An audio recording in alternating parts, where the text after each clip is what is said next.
He woke at 2:17 to silence. Not peaceful. Wrong. The fire was out, the room was cold, and the window fogged, but not from the inside. From the outside, as if someone had pressed their face against the glass. He sat up slowly, heart thudding. The cabin was dark. The clock ticked once, twice, then stopped. And then a breath, not his, long, slow, dragged through the air like cloth over stone. From the other side of the wall, outside, Daniel grabbed his flashlight, peered through the window. Nothing, just trees, snow-dusted ground, shadows. He opened the door, stepped onto the porch. The air was still, no wind, no sound, but the snow, it was untouched, except for one thing. 20 yards into the tree line, a single set of footprints, leading in, not out, as if something had walked into the woods and never come back. Daniel didn't sleep the rest of the night. He sat by the fire, gun on his lap, eyes locked on the tree line. At dawn, he followed the tracks.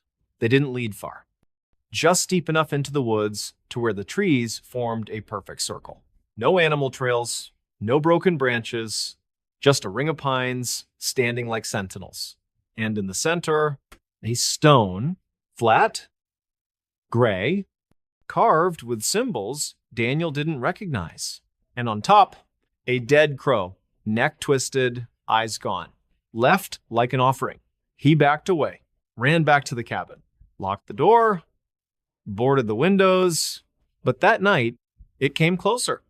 He heard it first, a slow, rhythmic tap, like a branch against glass. But it wasn't a branch. It was a knock, 3 times. From the front door, Daniel didn't answer. He watched through a crack in the boards. Nothing. No figure, no shadow. But the doorknob, it turned slowly, then stopped. And from the other side, a whisper, not in English, not in any language he knew, but he understood it. I see you. The next morning, he tried to leave. Car wouldn't start. Battery dead. Phone no signal. Radio static, except for one station, faint, repeating the same phrase in a child's voice. Don't look outside. Don't look outside. Don't look outside. He stayed for 3 days. No power. No heat. Food running low. And every night, the knocking, the whisper, the feeling of eyes on the back of his neck. Then, on the 4th night, he saw it through the window. At the edge of the trees, tall, too tall, 12 feet, maybe more, thin, limbs like snapped branches. No face, just smooth, bark-like skin where features should be.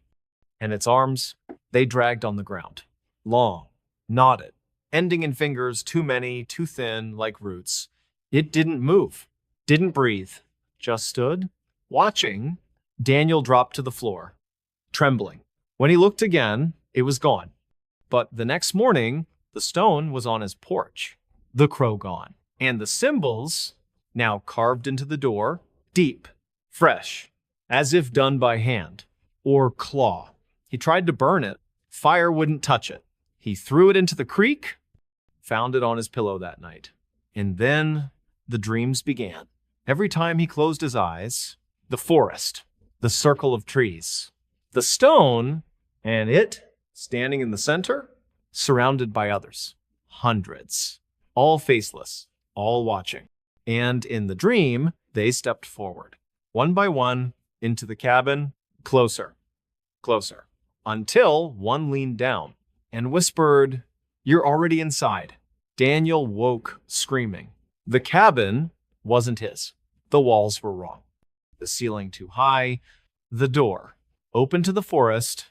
No road, no car, just trees. Endless. And from the shadows, eyes. Hundreds of them. Glittering. Unblinking. Waiting. He ran. Through the woods. Branches slashing. Roots tripping. No path. No direction. Just the feeling of being herded. Then, a light, a cabin, his cabin. Smoke from the chimney. Lights on. He sobbed, stumbled forward, banged on the door. "Hello, please, let me in." The door opened. And there, him, standing in the doorway, same clothes, same face, but the eyes, black, empty, smiling. "You don't belong here," the other Daniel said. And behind him, the thing in the corner, watching, Daniel turned and ran back into the woods. He never stopped. Search teams found his footprints 2 weeks later. They led in a perfect circle, back to the stone, back to the crow, back to the trees. And at the center, a single boot, mud-caked, laces untied.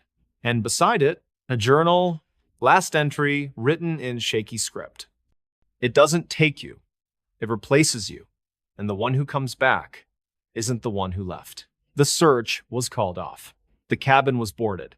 But locals say on still nights, when the wind dies and the stars vanish behind clouds, if you walk near Black Spruce Road, you'll hear knocking from inside the trees. And if you look, just for a second, you'll see them standing between the pines, tall, thin, faceless, watching, waiting, because the woods don't hide monsters. They grow them. And once you've been seen, you're never really alone again. So if you hear a knock in the dark, don't answer, don't look. And whatever you do, don't go into the woods, even if you think you see a light, even if you hear your name, because something is always watching, and it knows you're there. He answered the wrong door.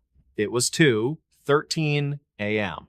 The kind of hour that doesn't belong to the living. No cars, no wind, no distant sirens, just silence, thick, heavy like a blanket soaked in cold water. That's when the knocking started.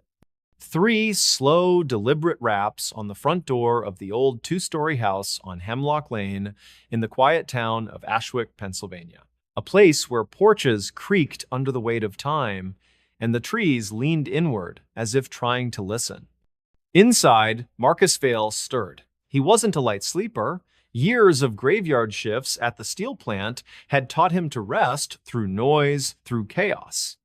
But this was different. The knocking didn't stop, didn't rush, just 3 knocks. Pause. 3 more, like a heartbeat. Too slow, too steady. Marcus sat up, rubbed his eyes, checked his phone. 2:13. Who the hell? He shuffled down the hall, barefoot, the floorboards cold beneath his feet. The house groaned with every step. He peered through the peephole. Darkness, not the porch light, not the street, just black, as if the lens had been painted over. He hesitated. No one came knocking at 2 a.m. Not in Ashwick, not unless something was wrong. Maybe it was old Mrs. Calloway from next door. Her dog had gotten loose again. Or maybe the new guy down the street, lost after a late shift. He unlatched the chain, turned the deadbolt, opened the door, and there she stood, a woman, dressed in a long, pale nightgown, hair dark, wet, hanging in strands over her face, barefoot, pale as snow. She didn't speak, didn't move, just stared. And then a whisper, so soft he almost missed it. "I'm home." Marcus froze. This wasn't right.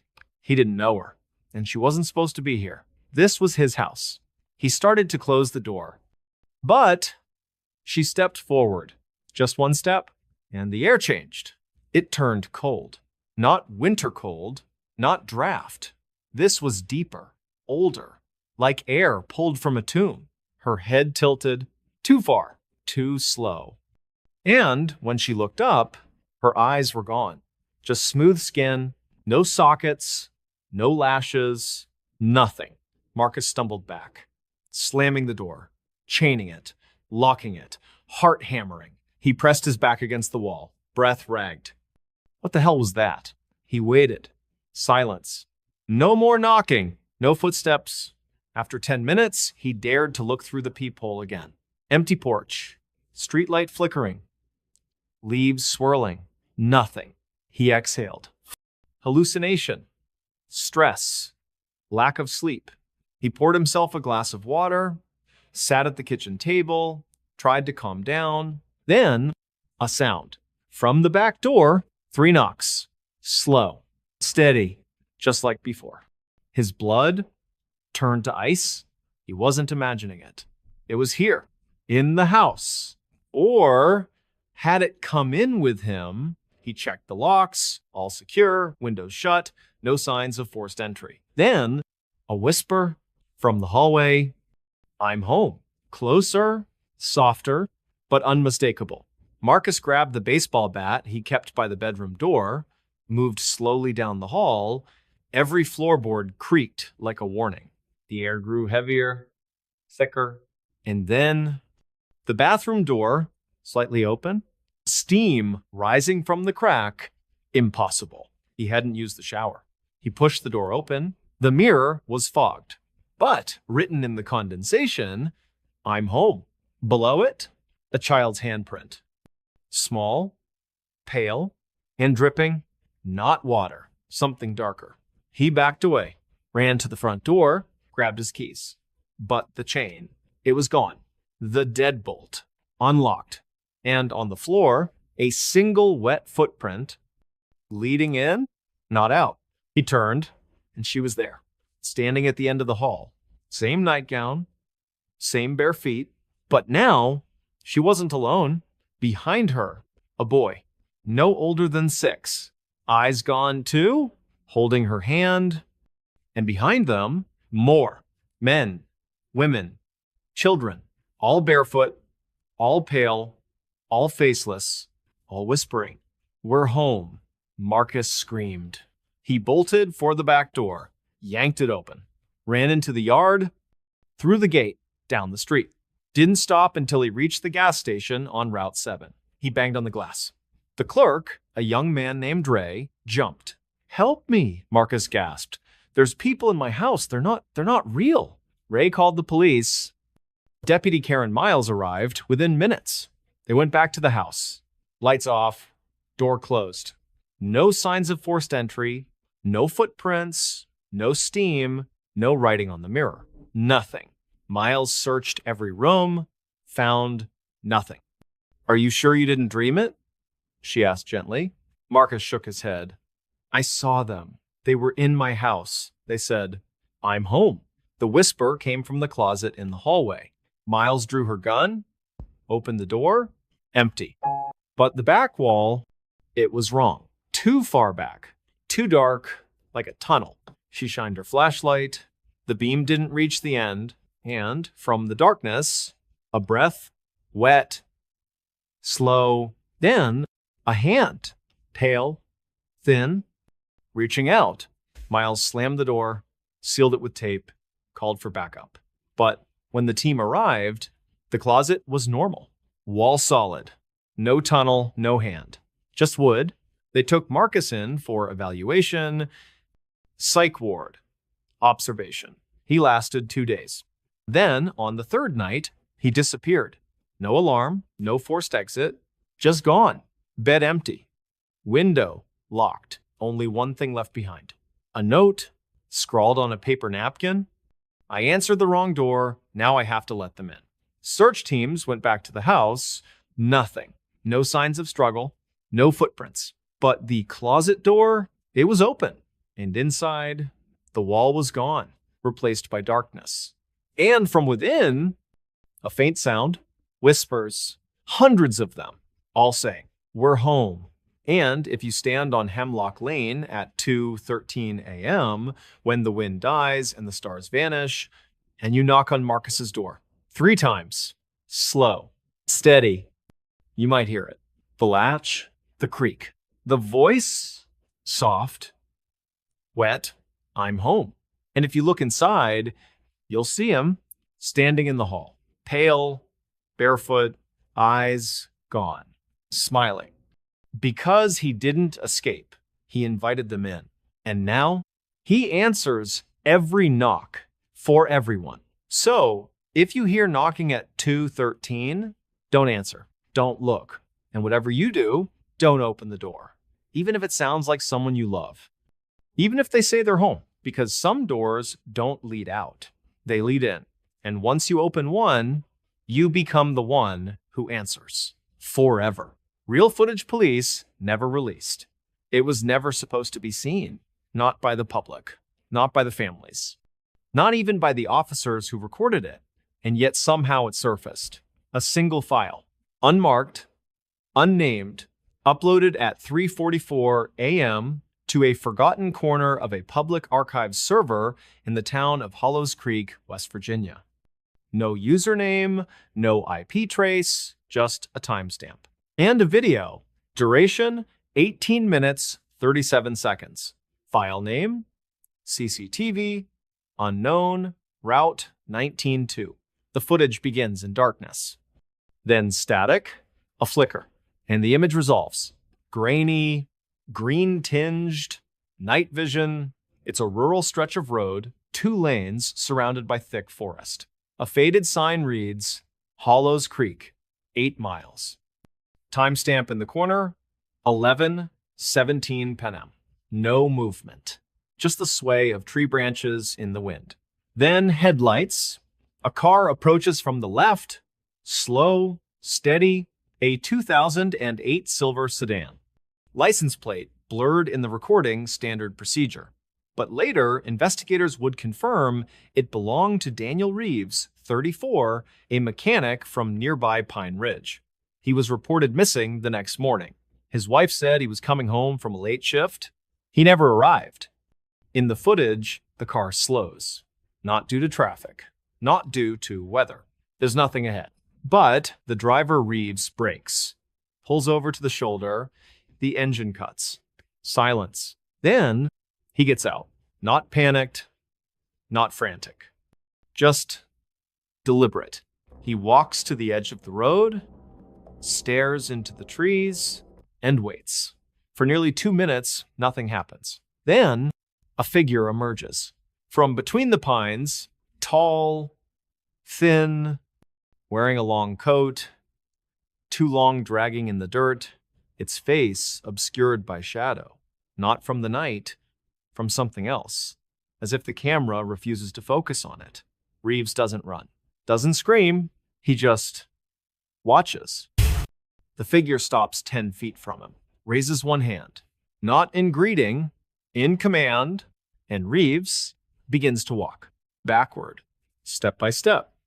Into the woods. The camera doesn't follow. But the audio, it does.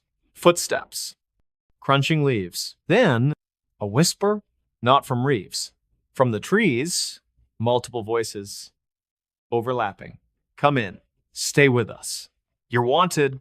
Reeves's breathing grows shallow. His steps slow. Then, a scream. Short, cut off, like a hand over his mouth. Then silence. The camera remains fixed on the empty road. For 6 minutes. Then, movement. Reeves stumbles back into frame. But he's wrong. His clothes are torn, his face pale, too pale, like he hasn't seen sunlight in years. And his eyes? They don't blink. He walks to the car, opens the driver's door, gets in, starts the engine, drives away. The footage ends. But that's not what made the police seal it. That's not why the file was scrubbed from every backup. Why officers were sworn to silence. Why the deputy who first reviewed it, Karen Miles, resigned the next day, muttering about things that shouldn't be seen. It's what happens after. At 11:53 p.m., 7 minutes after Reeves drives off, another car appears. Sheriff's cruiser. Unit 14, Deputy Ray Teller. He slows, scans the road, pulls over, gets out, looks around, then he sees something on the ground.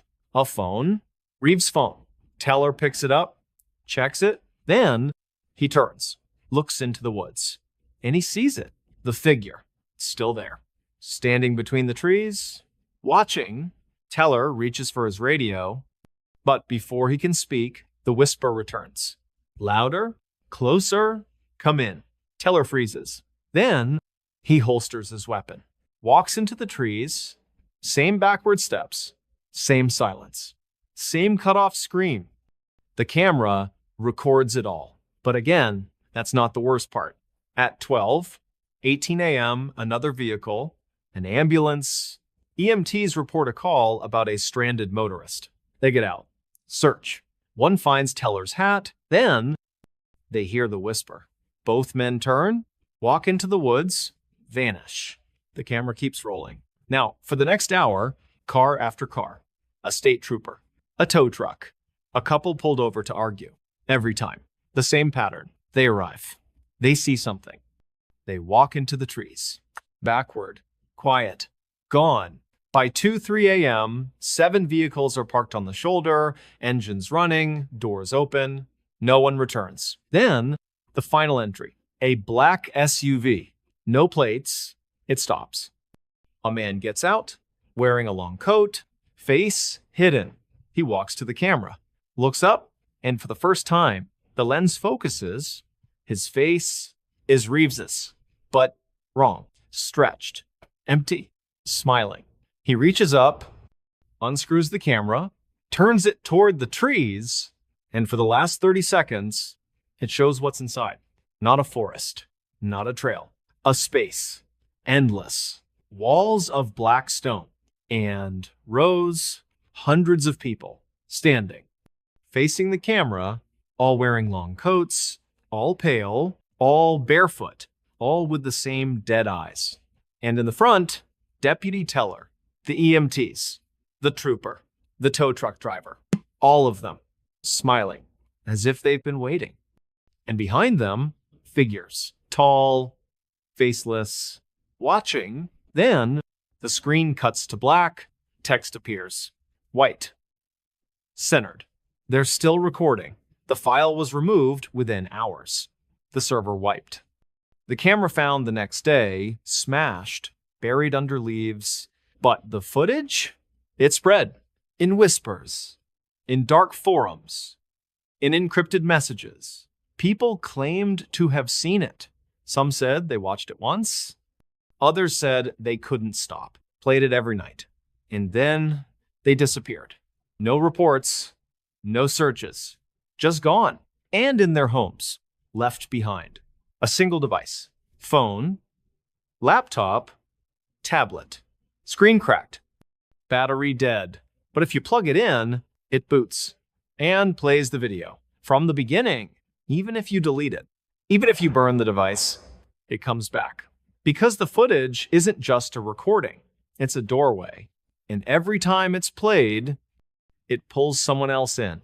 So if you find a file online, unmarked, grainy, green tinted, with a timestamp of 11:17 p.m., don't open it. Don't download it. Don't even look at the thumbnail. Because once you see the man in the long coat, you'll start hearing the whisper in your walls, in your dreams, in the silence between heartbeats. Come in. And when you walk toward it, backward, quiet. You won't scream. You'll smile. Because you'll finally understand you were never meant to escape. You were meant to be seen, to be recorded, to be added to the footage. So the next time someone searches for real footage police never released, they'll find you too, standing in the dark, waiting, smiling. And the cycle continues. They shouldn't have opened it. It was buried beneath the old church on Chapel Ridge in the quiet town of Briars Hollow, West Virginia, a place where the mist never quite lifted and the trees leaned too close to the road as if eavesdropping on every whispered secret. The church had stood for over a century. Built in 1843 by a fire and brimstone preacher named Elias Crow, it was abandoned by 1972 after the last congregation vanished mid-sermon. No bodies, no notes, just empty pews, Bibles left open, and a single word scrawled in blood across the pulpit. It's awake. For decades, the building stood untouched. Boarded windows, sagging roof, a warning spray-painted across the door, "Do not enter." But in late October, a crew arrived. Historical preservation, funded by the state, tasked with restoring old landmarks before they crumbled into dust. Their leader, Daniel Reeves, was a structural engineer. Practical, logical, A man who believed in beams, not beliefs. This place is just wood and time, he said, stepping over the threshold on a cold gray morning. Nothing supernatural about rot. With him were three others. Lena Pike, a young historian with a camera always around her neck. Ray Teller, a quiet electrician who never spoke unless spoken to. And Karen Miles, the team's medic ex-military. Sharp eyes, sharper instincts. They began in the basement, a forgotten space sealed behind a rusted iron door. The hinges screamed when they forced it open. Dust rained down. The air that rushed out was thick, not musty, not moldy, alive. Like breathing in something that had been waiting. The room was small. Stone walls, dirt floor, no windows. And in the center, a box, not wood, not metal, something darker. Like petrified wood fused with bone. 6 feet long, 2 feet wide, carved with symbols no one recognized, and sealed with a chain-thick, blackened links wrapped 7 times around it. At the top, a single word, etched deep. Never. Lena stepped forward, camera clicking. This wasn't on any blueprint, she said. It's not supposed to be here. Daniel knelt, ran a gloved hand over the surface. Looks like it's been here a long time. Karen crossed her arms. Then maybe we should leave it. Ray said nothing, just stared. But Daniel was already pulling out tools. We're documenting everything, he said. This is part of the site. We open it. Karen's voice tightened. Daniel, that word isn't a suggestion. It's a warning, Ray said, finally, from people who knew. Daniel laughed. And I'm sure they were perfectly rational. He cut the chain, 1 link at a time. The metal didn't break. It snapped, like dry twigs. And with the last link severed, the box breathed, a low, shuddering exhale from within. The air turned cold. Not winter cold. Dead cold. Lena's camera flashed once, twice, then died. The battery drained in seconds. Ray backed toward the door. We need to leave. Now. But Daniel was already lifting the lid. It opened slowly. Too slowly, as if resisting. Inside, not a body. Not bones, just cloth. Black. Tattered, folded neatly, and beneath it, a book. Leather-bound. Pages yellowed. The cover bore no title. Daniel reached for it. Karen grabbed his arm. Don't. But he pulled free. Opened it. The first page read, He dreams beneath. If you wake him, the sky will forget how to hold light. Below it, a sketch. A face, too wide. Eyes too many. Mouth stitched shut. And beneath that, do not speak his name. Daniel flipped to the next page. Blank. Next, blank. Until page 44, a single sentence. You have already spoken it. The lights in the basement flickered, then died. Only their headlamps remained. And in the sudden darkness, a sound. From the box, a whisper, not from the book. From inside the cloth, thank you, they ran. Up the stairs. Through the church, out into the cold afternoon. They sealed the door behind them, called for backup, demanded the site be quarantined, but it was too late. That night, Lena woke to knocking. Not at her door. From under her bed, she looked. The floorboards were moving, bulging, as if something was pushing up from below. And from the gap, a hand. Pale, thin, fingers too long. She screamed, ran to the bathroom, locked the door, turned on the light, and in the mirror, she wasn't alone. Behind her, a figure, tall, dressed in black cloth, face stitched shut, smiling with its eyes. She turned, nothing. But the mirror still showed it, watching, waiting. She smashed it, fled the house, never came back. Ray was next. He lived in a trailer at the edge of town. At 3:17 a.m., his power went out. Phone died. Radio static. Then, a voice. From the walls, you let me in. He grabbed his rifle, fired at the wall. Plaster burst. Dust fell. And from the hole, a thread, black, thick, like the ones from the cloth. It moved, crawled. Toward him, he ran outside, into the woods. Search teams found his body 3 days later, hanging from a tree. Not by rope, by threads, wrapped around his neck, wrists, ankles. His eyes gone, replaced with black cloth, stitched shut. Daniel refused to believe it. It's coincidence, he said, pacing his living room. Stress, grief, mass hysteria. But then the book appeared. On his coffee table, he hadn't taken it, hadn't seen it since the church.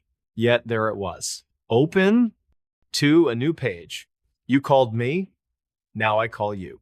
That night, he dreamed of the box, of the cloth unfolding, of something rising, not walking, unfolding like a flower made of shadow and bone. And in the dream, it spoke, not in words, in names, his mother's, his sister's, his first love, names it shouldn't know. And when he woke, his phone was ringing. Unknown number. He answered. Silence. Then, his own voice, whispering, I'm in the walls.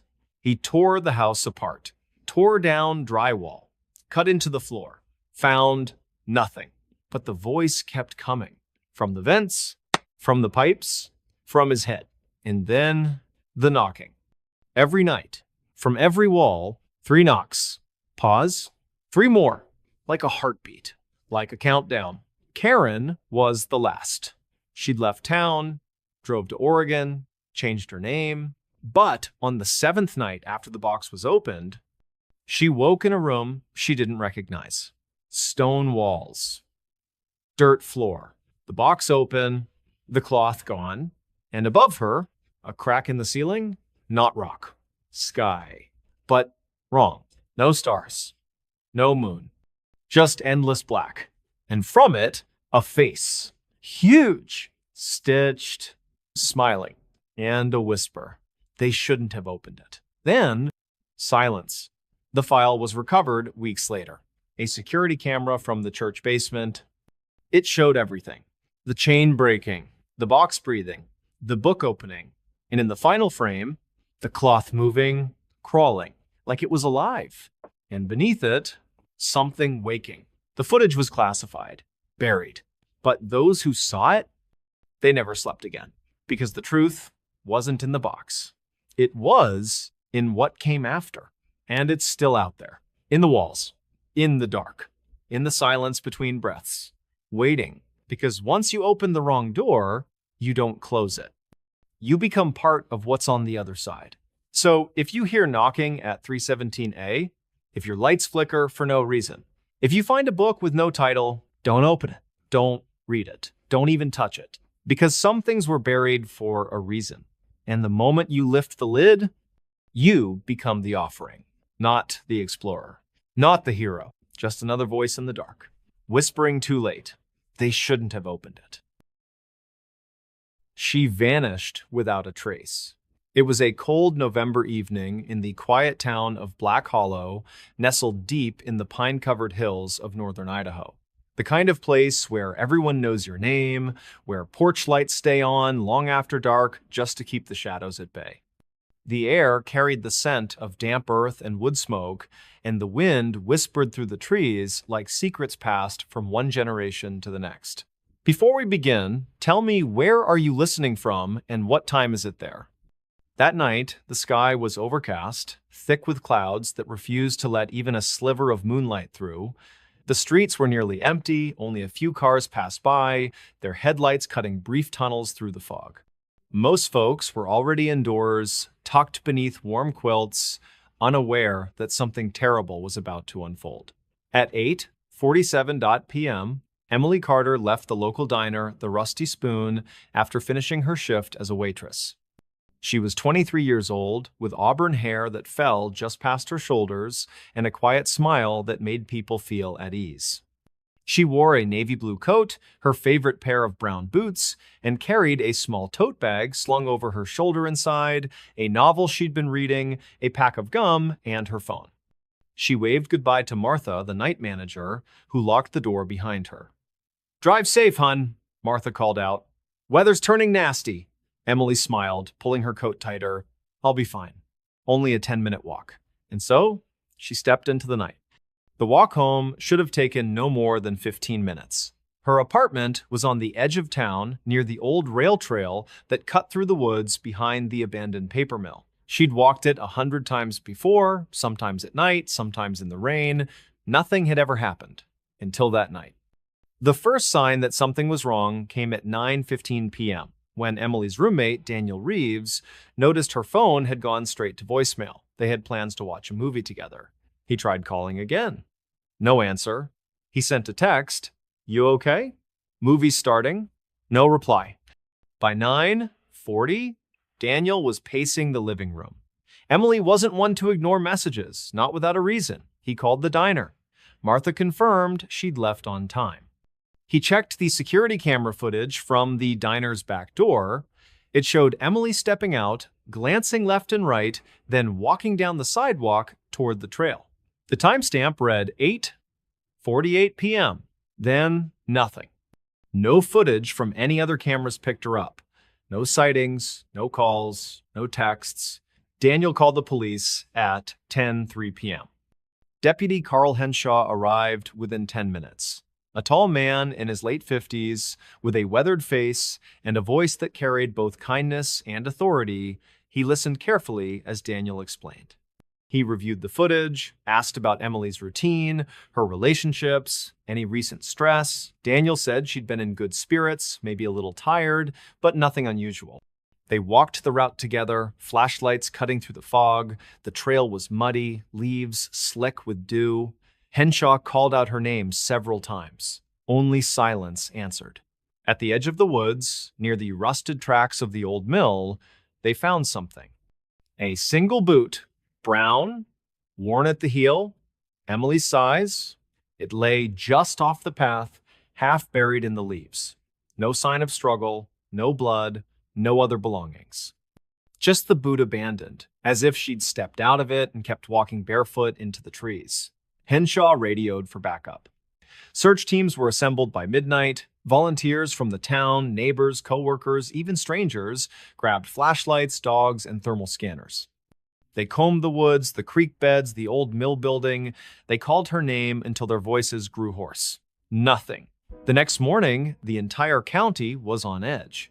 Flyers with Emily's photo were taped to every lamppost, gas station, and grocery store window. Her face, soft, freckled, eyes bright with life, stared out from the pages of the local newspaper. "Have you seen this woman?" the headline read. But no one had. Not at the gas station on Route 9, not at the bus stop in town, not at the hospital, the shelters, or the interstate rest areas. Emily Carter had vanished. As the days passed, the search expanded. Helicopters scanned the treetops, drones hovered over the dense forest. Canine units tracked scent trails that always seemed to end in circles, as if whatever Emily had followed or whatever had taken her had doubled back, confused the trail on purpose. Then, on the fifth night, something strange happened. One of the search volunteers, an elderly man named Frank Dobbs, claimed he saw a figure standing at the edge of the woods near the mill. It was past midnight. He'd been checking trail markers when he noticed movement through the trees. "A woman," he said, wearing a blue coat, long hair, standing perfectly still. He called out. No answer. When he approached, the figure turned and walked deeper into the forest. Frank followed, but the underbrush was thick, and soon he lost sight of her. He found no footprints, no broken branches, nothing to suggest anyone had passed through. Still, he was certain it was her, he whispered to Deputy Henshaw the next morning. "I know it was." The deputy didn't dismiss him. Frank wasn't the type to imagine things. He'd lived in Black Hollow his whole life, knew every inch of those woods. And then 3 days later, another sighting. This time, it was a teenager biking home from a friend's house. He said he saw someone standing in the middle of the road just past the old railroad crossing. She was barefoot, wearing only a thin dress, even though the temperature had dropped below freezing. When he shone his bike light on her, She turned slowly, her face pale, eyes hollow, and pointed toward the trees. He pedaled away as fast as he could. When police arrived, they found tire tracks, bike skid marks, and a single footprint in the mud. Barefoot, small, female, but no one else. The town began to change. People stopped walking alone at night. Parents called their children home before dusk. Some said they heard whispers in the wind when the fog rolled in. Others claimed their dogs refused to go near the trail, growling at nothing, tails tucked between their legs. And then on the 13th day, Emily's phone was found, not far from where the boot had been discovered. It lay at the base of an old pine tree, half buried in moss. The screen was cracked, the battery dead. But when technicians revived it, they found something chilling. The last photo taken was not of Emily. It was a blurry image, dark, grainy, of a narrow dirt path winding through dense trees. The timestamp read 9:02 p.m. on the night she disappeared. Impossible. Her phone had been off the grid since 8:50. No signal, no GPS. Yet the photo existed. And in the background, barely visible, was a figure. Tall, thin, standing perfectly still between two trees. Its face was obscured, but its arms were unnaturally long, hanging past its knees. And its head, it tilted slightly, as if watching the person who had taken the photo. The image was never released to the public. Authorities called it a glitch, a corrupted file, but those who saw it, Deputy Henshaw, the techs, Daniel, never spoke of it again. Not in detail. They burned the phone. Still, the rumors grew. Older residents of Black Hollow began telling stories, ones they'd never shared before. Tales of the Hollow Man, a presence said to dwell in the woods long before the town was built. A watcher, a taker. It didn't kill, it didn't attack. It simply waited. And when someone walked the trail at the wrong time, with their mind distracted, their heart heavy, it called them, not with sound, but with silence, with stillness. Some said it fed on loneliness. Others believed it collected souls who no longer belonged.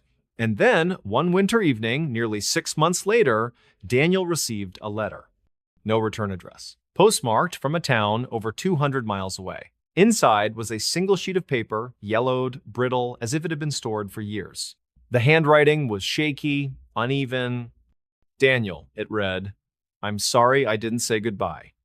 I hear it calling. It's not loud, it's not angry, it's just there. Like a song I've always known, I think I was meant to follow. Don't look for me. I'm not lost. I'm found. And beneath it, a small sketch. A path, trees, and at the end, two figures, hand in hand, one small, one tall. The letter was never tested for fingerprints. Daniel burned it in his fireplace that same night. To this day, the trail remains.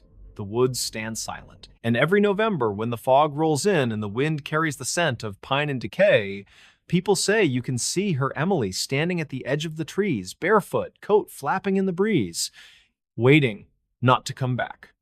But to be followed, never go in that house. It began with a whisper, not the kind carried on the wind. No, this was different. This whisper came from the mouths of children, passed from one backyard game to another, spoken in hushed tones beneath the flicker of porch lights on summer evenings. Never go in that house. The house stood at the end of Sycamore Street in the quiet town of Cedar Ridge, West Virginia, a place where time moved slow and secrets were buried deep beneath layers of coal dust and mountain silence. It was a two-story Victorian, once proud, now crumbling.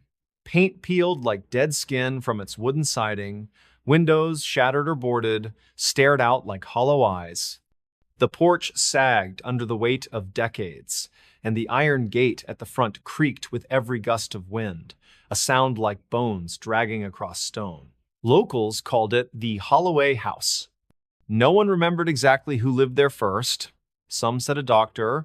Others claimed it was a preacher who lost his faith and his mind after his wife and daughter vanished one winter night. Whatever the truth, the house had stood empty for years, decades even.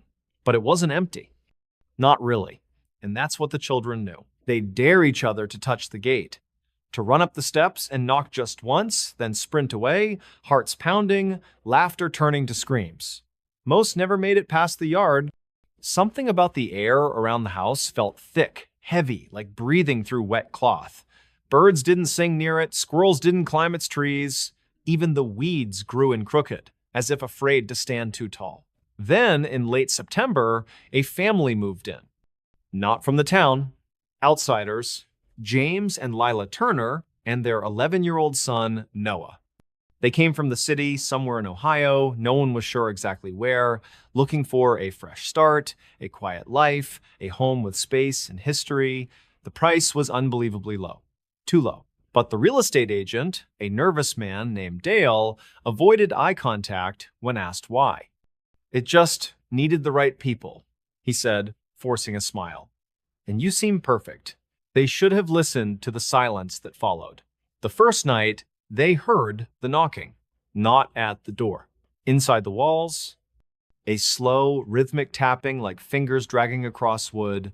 It started just after midnight. Noah was the first to hear it. He sat up in bed, heart thudding, convinced someone was in the house. He called for his parents. James grabbed the baseball bat he kept by the bedroom door just in case and checked every room. Nothing. No one. All doors and windows were locked. Lila laughed it off. "Old houses make noises," she said, kissing Noah's forehead. "Just the pipes, or the wind." But the next night, the knocking came again. Louder, closer. And this time, it was answered from upstairs. A child's voice, singing, a nursery rhyme, off-key, slow. "Rockabye baby" on the treetop. Noah froze. He wasn't asleep. His parents weren't in the room. And the voice? It wasn't his. James stormed up the stairs, flashlight in one hand, phone in the other, ready to call the police. But the second floor was empty, dusty, cold. The floorboards groaned under his weight, but there was no one there. No sign of forced entry, no footprints, nothing. Yet the next morning, Noah found a small wooden horse at the foot of his bed. Carved from dark wood, chipped, one eye missing. He didn't own it, his parents had never seen it before, and when James asked the neighbors, an old woman named Mabel, her face went pale. That's one of hers," she whispered. "The little girl who lived here. Before. What happened to her?" Lila asked, voice trembling. Mabel looked away. "She never left." The Turners tried to stay rational. They cleaned the house, repaired the porch, planted flowers to soften the gloom, but the atmosphere never changed. The air stayed cold, even in the height of summer.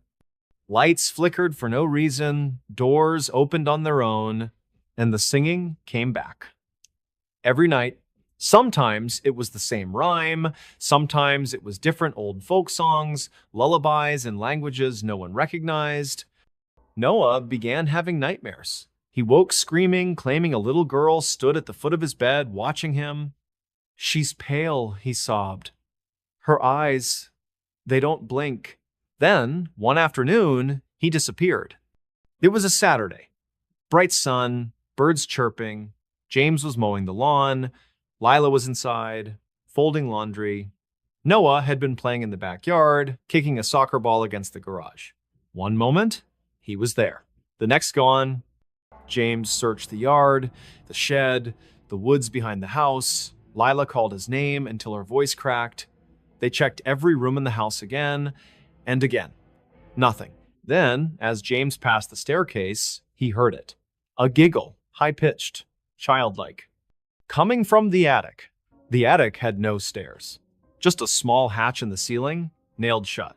The realtor had said it was unsafe rotted beams, risk of collapse. But the nails, they were bent. Pried open from the inside, James grabbed a ladder.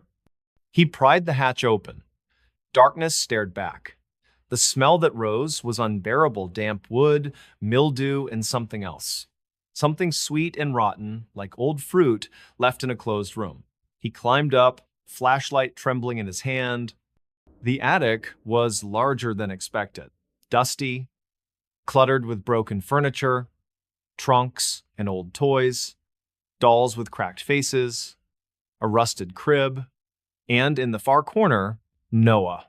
He was sitting cross-legged on the floor, facing the wall, silent, still. "Buddy?" James whispered, heart pounding. "Noah? Are you okay?" Noah didn't move. James stepped closer. Then, slowly, Noah turned his head. His eyes were wide, blank, and he smiled. Not his smile. Too wide, too still, and when he spoke, his voice was not his own. "She wants to play," he said. "She says you can stay, if you're quiet." James stumbled back, falling down the ladder, crashing to the floor below. He scrambled to his feet, slammed the hatch shut, and nailed it closed with shaking hands. He grabbed Noah and Lila. They packed a single bag, left everything else, drove away without looking back. The house stood silent once more, but not for long. 2 weeks later, a teenage couple, curious, drunk, looking for a thrill, snuck into the house on a dare. They brought a camcorder, hoping to film ghost evidence for YouTube. The footage was recovered a week later, found in the car, still recording. It showed them entering through a broken basement window, laughing, joking. Then, silence. The camera panned across the dusty living room, the stairs, the walls. Then, a whisper. "Come play." The camera turned. A little girl stood at the top of the stairs, barefoot, in a tattered white nightgown, hair long and matted. Her face was pale, her eyes black, depthless, locked onto the lens. One of the teens screamed. The camera dropped. The last image was of the floor, wood grain, dust, a small bare foot stepping into frame. Then static. Search teams found the car. The bodies were never recovered. The house remains. And every few years, someone new arrives, drawn by low prices, by dreams, by ignorance. They hear the knocking, the singing, the whispers, and one by one, they go inside. Some say the little girl isn't alone up there, that she collects the lonely, the quiet ones, the ones who don't belong, and that once you enter, you never really leave. So if you find yourself in Cedar Ridge and you walk down Sycamore Street and you see that old Victorian at the end, don't stop, don't look, and whatever you do, never go in that house. His last call was screaming. It started with a phone call, not unusual, except for the time. 3:17 That's when Daniel Reeves' phone rang. A sharp, jarring vibration cutting through the silence of his bedroom in the small town of Mill Creek, Oregon. Rain tapped steadily against the window, a soft rhythm broken only by the occasional groan of old pine trees bending in the wind, the kind of night that feels too quiet, too heavy, like the world is holding its breath. Daniel reached for his phone, half awake, eyes bleary. The screen lit up unknown number. He hesitated. At that hour, calls like this never meant anything good. Still, he answered, "Hello?" At first, nothing. Just static. A low hum, like distant radio waves drifting through empty space. Then, a breath, not his, slow, wet, as if someone was breathing through a throat full of water. "Daniel," a voice whispered. His blood turned to ice. It was his brother's voice. "Ethan," but it wasn't right. Not quite. It was strained, twisted, like it had been pulled through glass. "Ethan?" Daniel sat up, heart slamming against his ribs. "Ethan, is that you? Where are you?" Silence again, then a scream. Not loud at first. Just a gasp, a choked cry, then rising, climbing, tearing through the receiver like a blade. Raw. Desperate. The kind of scream that doesn't come from fear alone, but from something deeper. Something wrong. Daniel dropped the phone. It clattered to the floor, still screaming. He scrambled back, pressing himself against the headboard, hands over his ears, but the sound didn't stop. It poured from the speaker, echoing in the dark room, long, agonizing, unending. And then just as suddenly as it began, it cut off. Silence. Heavy, thick. Daniel waited, breathless. The phone buzzed. A text from the same unknown number, "Come get me." Attached was a photo. Black at first, then resolving into an image. A dirt road barely visible under a pale, flickering streetlight. Tall pines on either side, their branches twisted like claws. And in the center, a single car, half hidden in the shadows. Ethan's truck. The license plate was blurred, but Daniel knew it. He'd helped him buy it.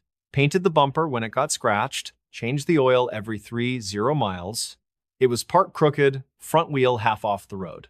Driver's side door open, and on the ground, something dark. Blood? Daniel didn't call the police. Not yet. He grabbed his jacket, his keys, and ran out into the storm. The drive took 28 minutes. The road in the photo led deep into the Willamette National Forest, past the marked trails, past the ranger station that closed at dusk. He followed the GPS until it lost signal, then drove by memory Ethan had taken him hunting out here years ago. Deep woods, no cell service, no people, just silence. And then he saw it. The truck, exactly as in the photo. Door open, engine cold, keys still in the ignition. "Ethan!" Daniel called, voice cracking. "Ethan, where are you?" No answer. Only the wind, the rain, the creak of trees. He stepped out, flashlight in hand. The beam cut through the dark, shaking with his grip. He scanned the ground, mud, tire tracks, and, yes, blood. Smears on the gravel, drag marks. His stomach twisted. He followed the trail into the trees. Branches grabbed at his clothes. Roots threatened to trip him. The deeper he went, the colder it got, unnaturally so. His breath fogged, even though it wasn't that kind of winter. Then light, faint, orange, firelight. Through the trees, a small clearing. And in the center, a campfire, burning low. And around it, 3 figures, sitting in silence. Daniel froze. They weren't moving, not breathing, just sitting. One in a hunting jacket, one in a flannel shirt, one in a hoodie, hood pulled up, and then the one in the hoodie turned, slowly, too slowly. Its head rotated a full 180 degrees, and where a face should have been, there was only shadow. Daniel stumbled back, flashlight falling from his hand. The beam spun, illuminating the others. They turned too, one by one, all facing him, all with no faces, just smooth, blank skin where eyes and mouths should be. He ran. Branches slashed his arms, roots caught his feet. He didn't look back. Couldn't. When he reached the truck, he dove inside, slammed the door, started the engine. Tires spun in the mud as he reversed, then peeled onto the road. He didn't stop until he reached the police station in Mill Creek. He burst through the door, soaked, shaking, babbling about Ethan, the call, the figures, the fire. Deputy Karen Miles listened, took notes, calmed him with coffee. Then she checked the system. No missing persons report for Ethan Reeves. No record of a truck matching the description being towed. No calls from an unknown number logged on Daniel's phone, except one made by him at 3:17 a.m. to his own voicemail. What? Daniel stared at her. That's impossible. I didn't. She played the recording. His voice. Calm. Flat. Ethan, he said. Come get me. Then screaming. His screaming. Long. Horrifying. Exactly as he'd heard it. But he hadn't made that call. He knew he hadn't. Deputy Miles promised to send a team to the site at first light. Daniel waited in the lobby, wrapped in a blanket, staring at the floor. At 5:48 a.m., his phone rang again. Same number. He didn't answer. It rang. And rang. And rang. Finally, it stopped. Text. You left me there. Another photo? This time, Daniel, standing in the clearing, back to the camera, facing the fire, surrounded by the 3 figures. Except he wasn't wearing the clothes he'd left in. He was wearing the hoodie, and his head, it was turned backward. Daniel screamed. He threw the phone. It shattered against the wall. Deputy Miles rushed out. Daniel, what is it? He couldn't speak. Couldn't move. She picked up the pieces, tried to recover the image, but the screen was dead. You need rest, she said gently. Grief does strange things. Maybe, maybe, your brother's been gone longer than you think. Daniel looked at her. What? She hesitated, opened a file. Ethan Reeves died 2 years ago. Car accident. Off the same road. They never found his body. Search was called off after 3 days. Daniel felt the world tilt. No, that wasn't right. He'd talked to Ethan last week, had dinner with him, laughed about old times, hadn't he? Memories flickered bright, then dim. Faces blurred, dates twisted. Had it been 2 years? Had it been longer? He didn't remember. He couldn't remember. Deputy Miles walked him to a room, gave him water, told him to lie down. He did, but he didn't sleep. He waited, and at exactly 3:17 a.m., his phone buzzed. Not ringing, just vibrating. On the floor, screen dark. But the speaker, a whisper, "You're here now." Then, screaming, not from the phone, from inside his head, and this time, it was his own voice. The search team found the truck 2 days later. Empty. He's in the ignition, Daniel's jacket in the passenger seat, no sign of him, no footprints, no tire tracks leading away, just rain and silence. And in the woods, deep in the clearing, the fire still burned. Low, flickering. Around it, 4 figures, sitting still. One in a hoodie, head turned backward, waiting for the next call, because the forest doesn't let go. And the phone always rings at 3:17. And once you answer, you never stop screaming. Buried alive with her secret. The storm rolled in just after midnight. Not the kind of storm with thunder and lightning. No, this was different. This was the kind that crept in on silent feet. A thick, suffocating fog swallowing the town of Hollows End, Arkansas, like a slow, deliberate breath. The air turned heavy. The trees stood still. Even the crickets had gone quiet, as if they knew something terrible was about to happen. And it had. 3 days earlier, Clara Whitmore had vanished. She was 29, quiet, kind, the kind of woman who brought casseroles to grieving neighbors and always remembered birthdays. She worked at the local library, shelving books with careful hands, her dark braids swinging over one shoulder. She lived alone in a small white house on Cypress Lane, the one with the overgrown garden and the porch swing that creaked in the wind. No one saw her leave. No one heard a struggle. But on the morning of her disappearance, her front door stood open. A single coffee mug sat on the counter, still warm. Her phone lay on the couch, screen cracked, as if it had been dropped in a hurry. And in the backyard, fresh dirt, not from gardening, from digging. Sheriff Dale Mercer arrived within the hour. He'd known Clara since she was a girl. Her father, a retired schoolteacher, had died the previous winter.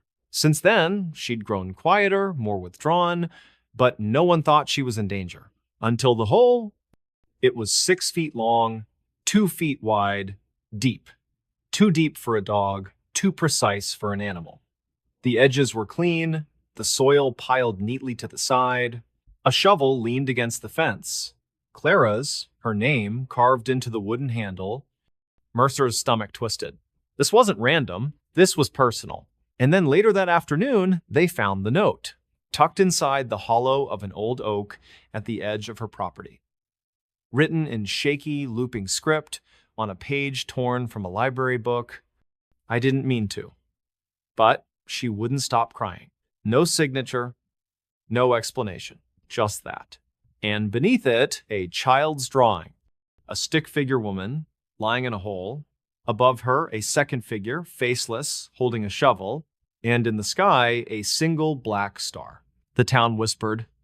Some said Clara had finally cracked under grief, that she dug her own grave, left the note as a confession, and walked into the woods to disappear. Others believed someone had taken her, someone who knew her secrets. But the truth was worse, because Clara wasn't taken.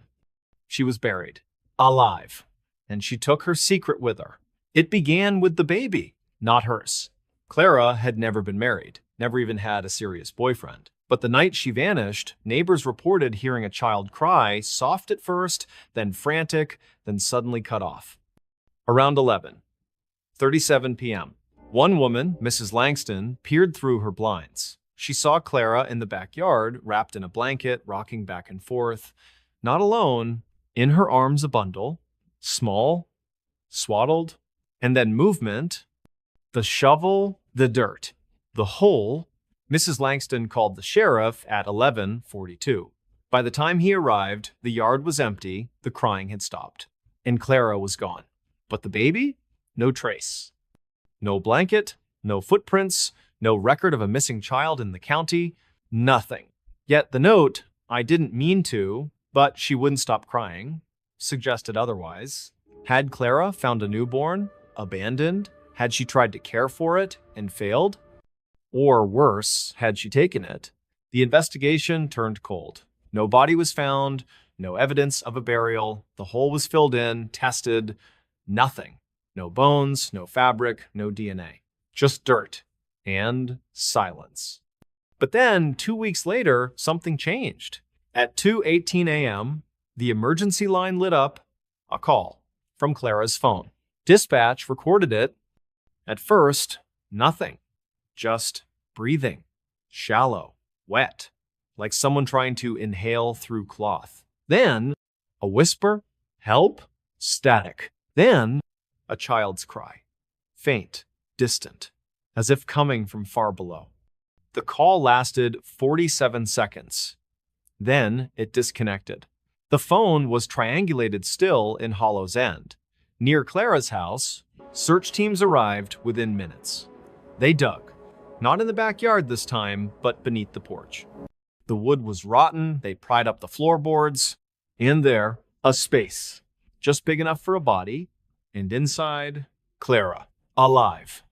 She was curled in a fetal position, wrapped in the same blanket seen in Mrs. Langston's account. Her skin was pale, almost gray, her hair matted with dirt, her lips cracked, her eyes sunken. She was dehydrated, malnourished, but breathing. They pulled her out gently. She didn't speak, didn't cry, just stared at the sky with hollow eyes. At the hospital, doctors said she'd been underground for at least 10 days. No food, little water. Somehow, she'd survived. But her hands, they were clenched in fists. When a nurse tried to open them, Clara screamed a raw, animal sound, fighting with sudden strength. Eventually, they sedated her.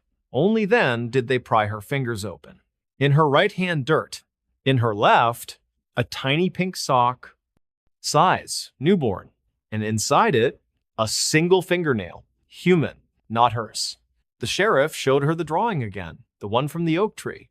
"Clara," he said gently, "who was the baby?" She didn't answer. Just rocked, back and forth, like she was still holding something. Days passed. She began to eat, to speak in fragments. She told them about the night, about finding the baby on her doorstep. A girl, no note, no blanket, just left there, wrapped in a towel, crying in the cold. "I didn't know what to do," she whispered. "No one was looking for her. No missing reports. I thought I could keep her, just for a little while." But the crying never stopped. Not at night, not during meals, not when she rocked, sang, walked. And then 3 nights in, Clara snapped. She didn't mean to. She swore it. But the baby wouldn't stop. And the noise, it filled the house.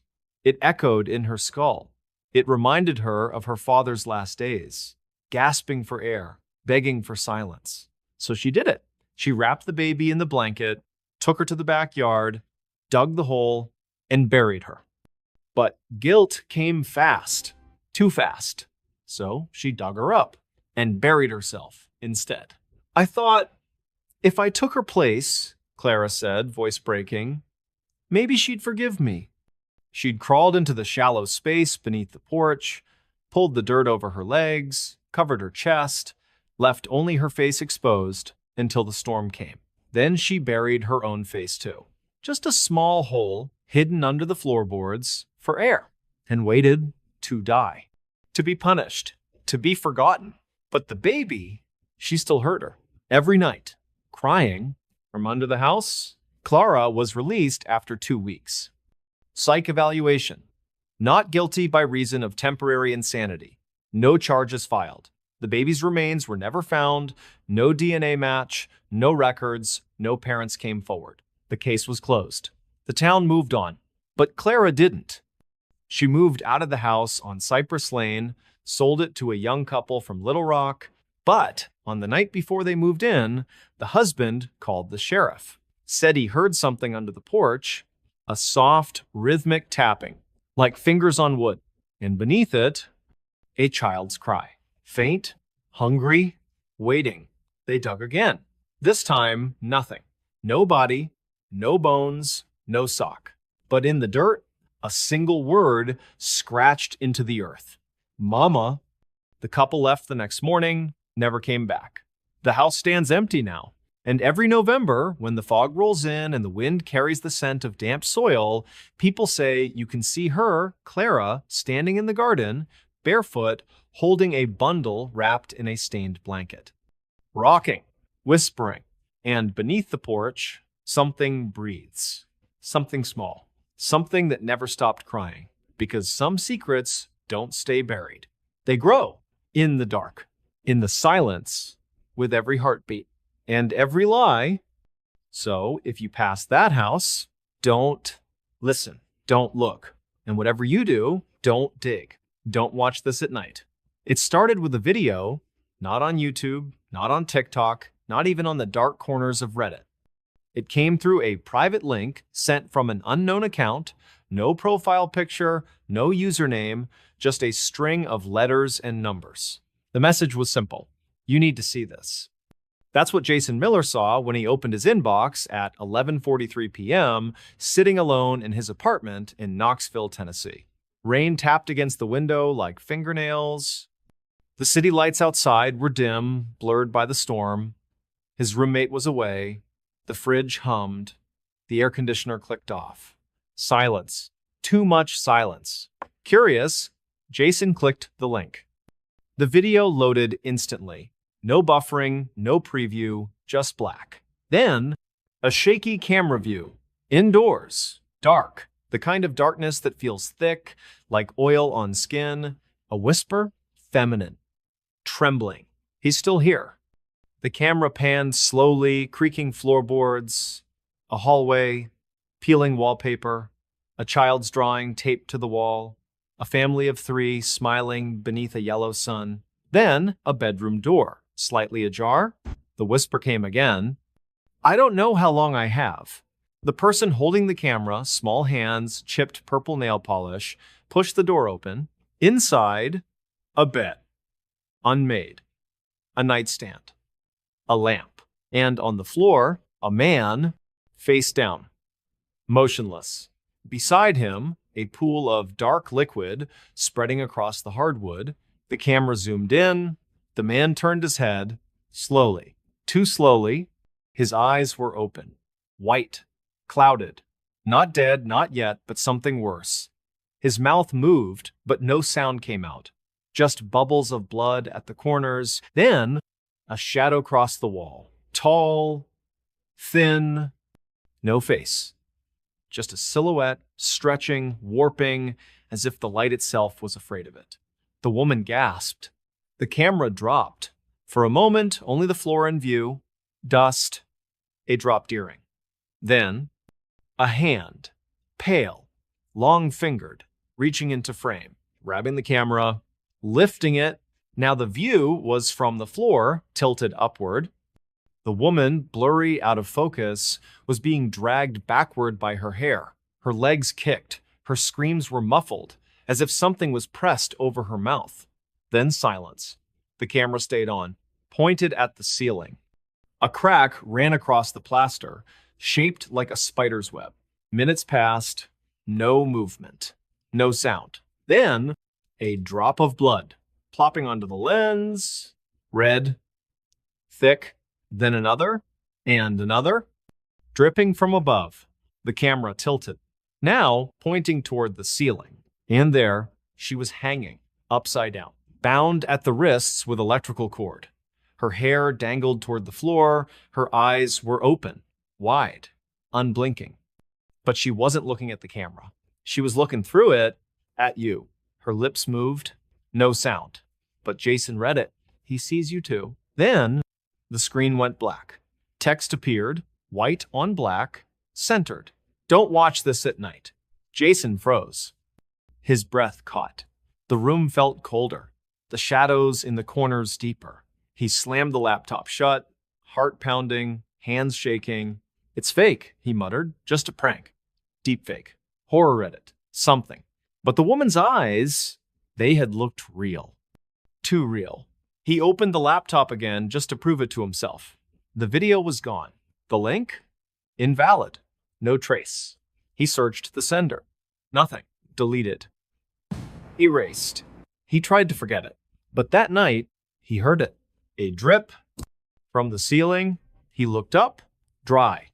No leaks. But the sound came again. Plop. Like blood. He turned off the lights, got into bed, pulled the covers up. Then, a whisper from the hallway. He sees you too. Jason sat up. The door was closed. He hadn't opened it. He grabbed his phone, called his roommate. No answer. Called 911. The dispatcher answered. Calm? Professional?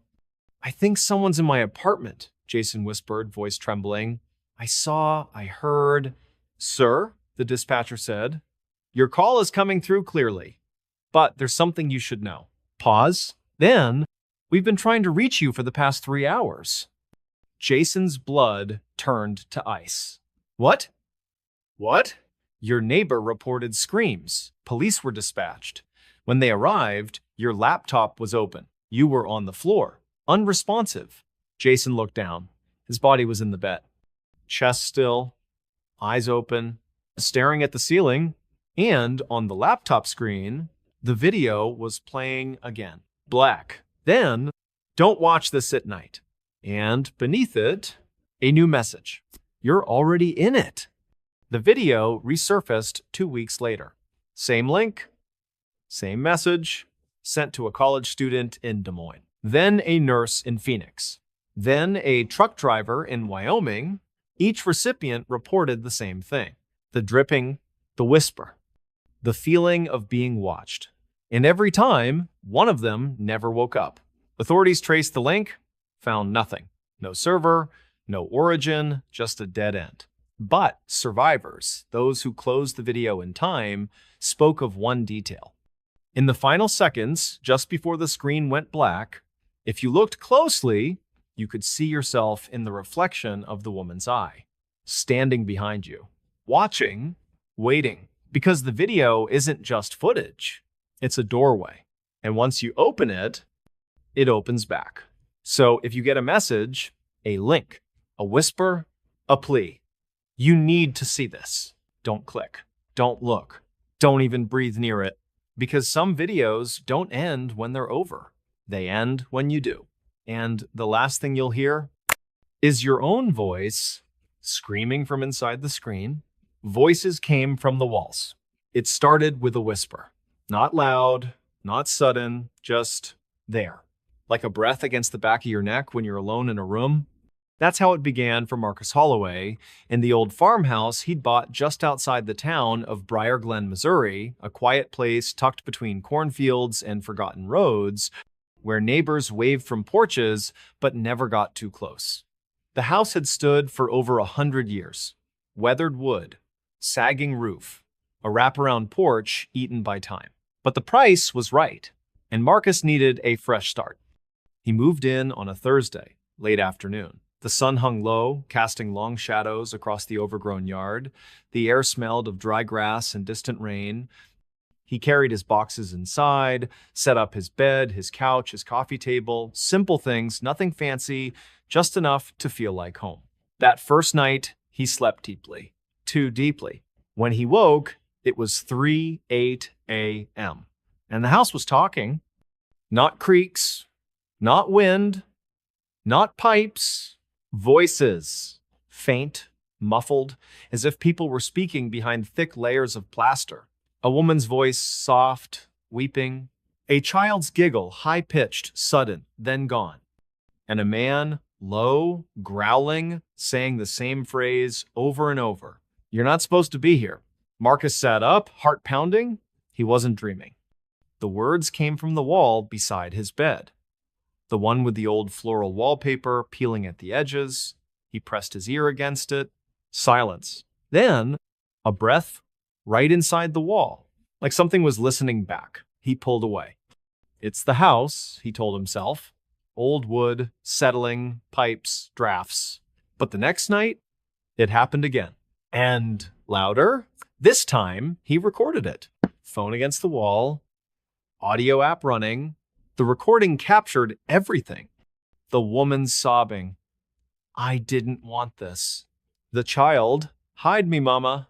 And the man, you're not supposed to be here. You're not supposed to be here. You're not supposed to be here. Marcus played it back in the daylight. His hands shook. He took it to the local hardware store where old-timers gathered over coffee. Earl, the owner, listened once, then shut the phone off. You shouldn't have moved in there, he said quietly. Why? Marcus asked. Earl hesitated, looked around, lowered his voice. That house, it belonged to the Callaways. Family of 3, lived there for generations. Then, back in the 70s, something happened. No one talks about it much, but the sheriff found them in the walls. Marcus froze. What? Walled up, Earl said. Alive.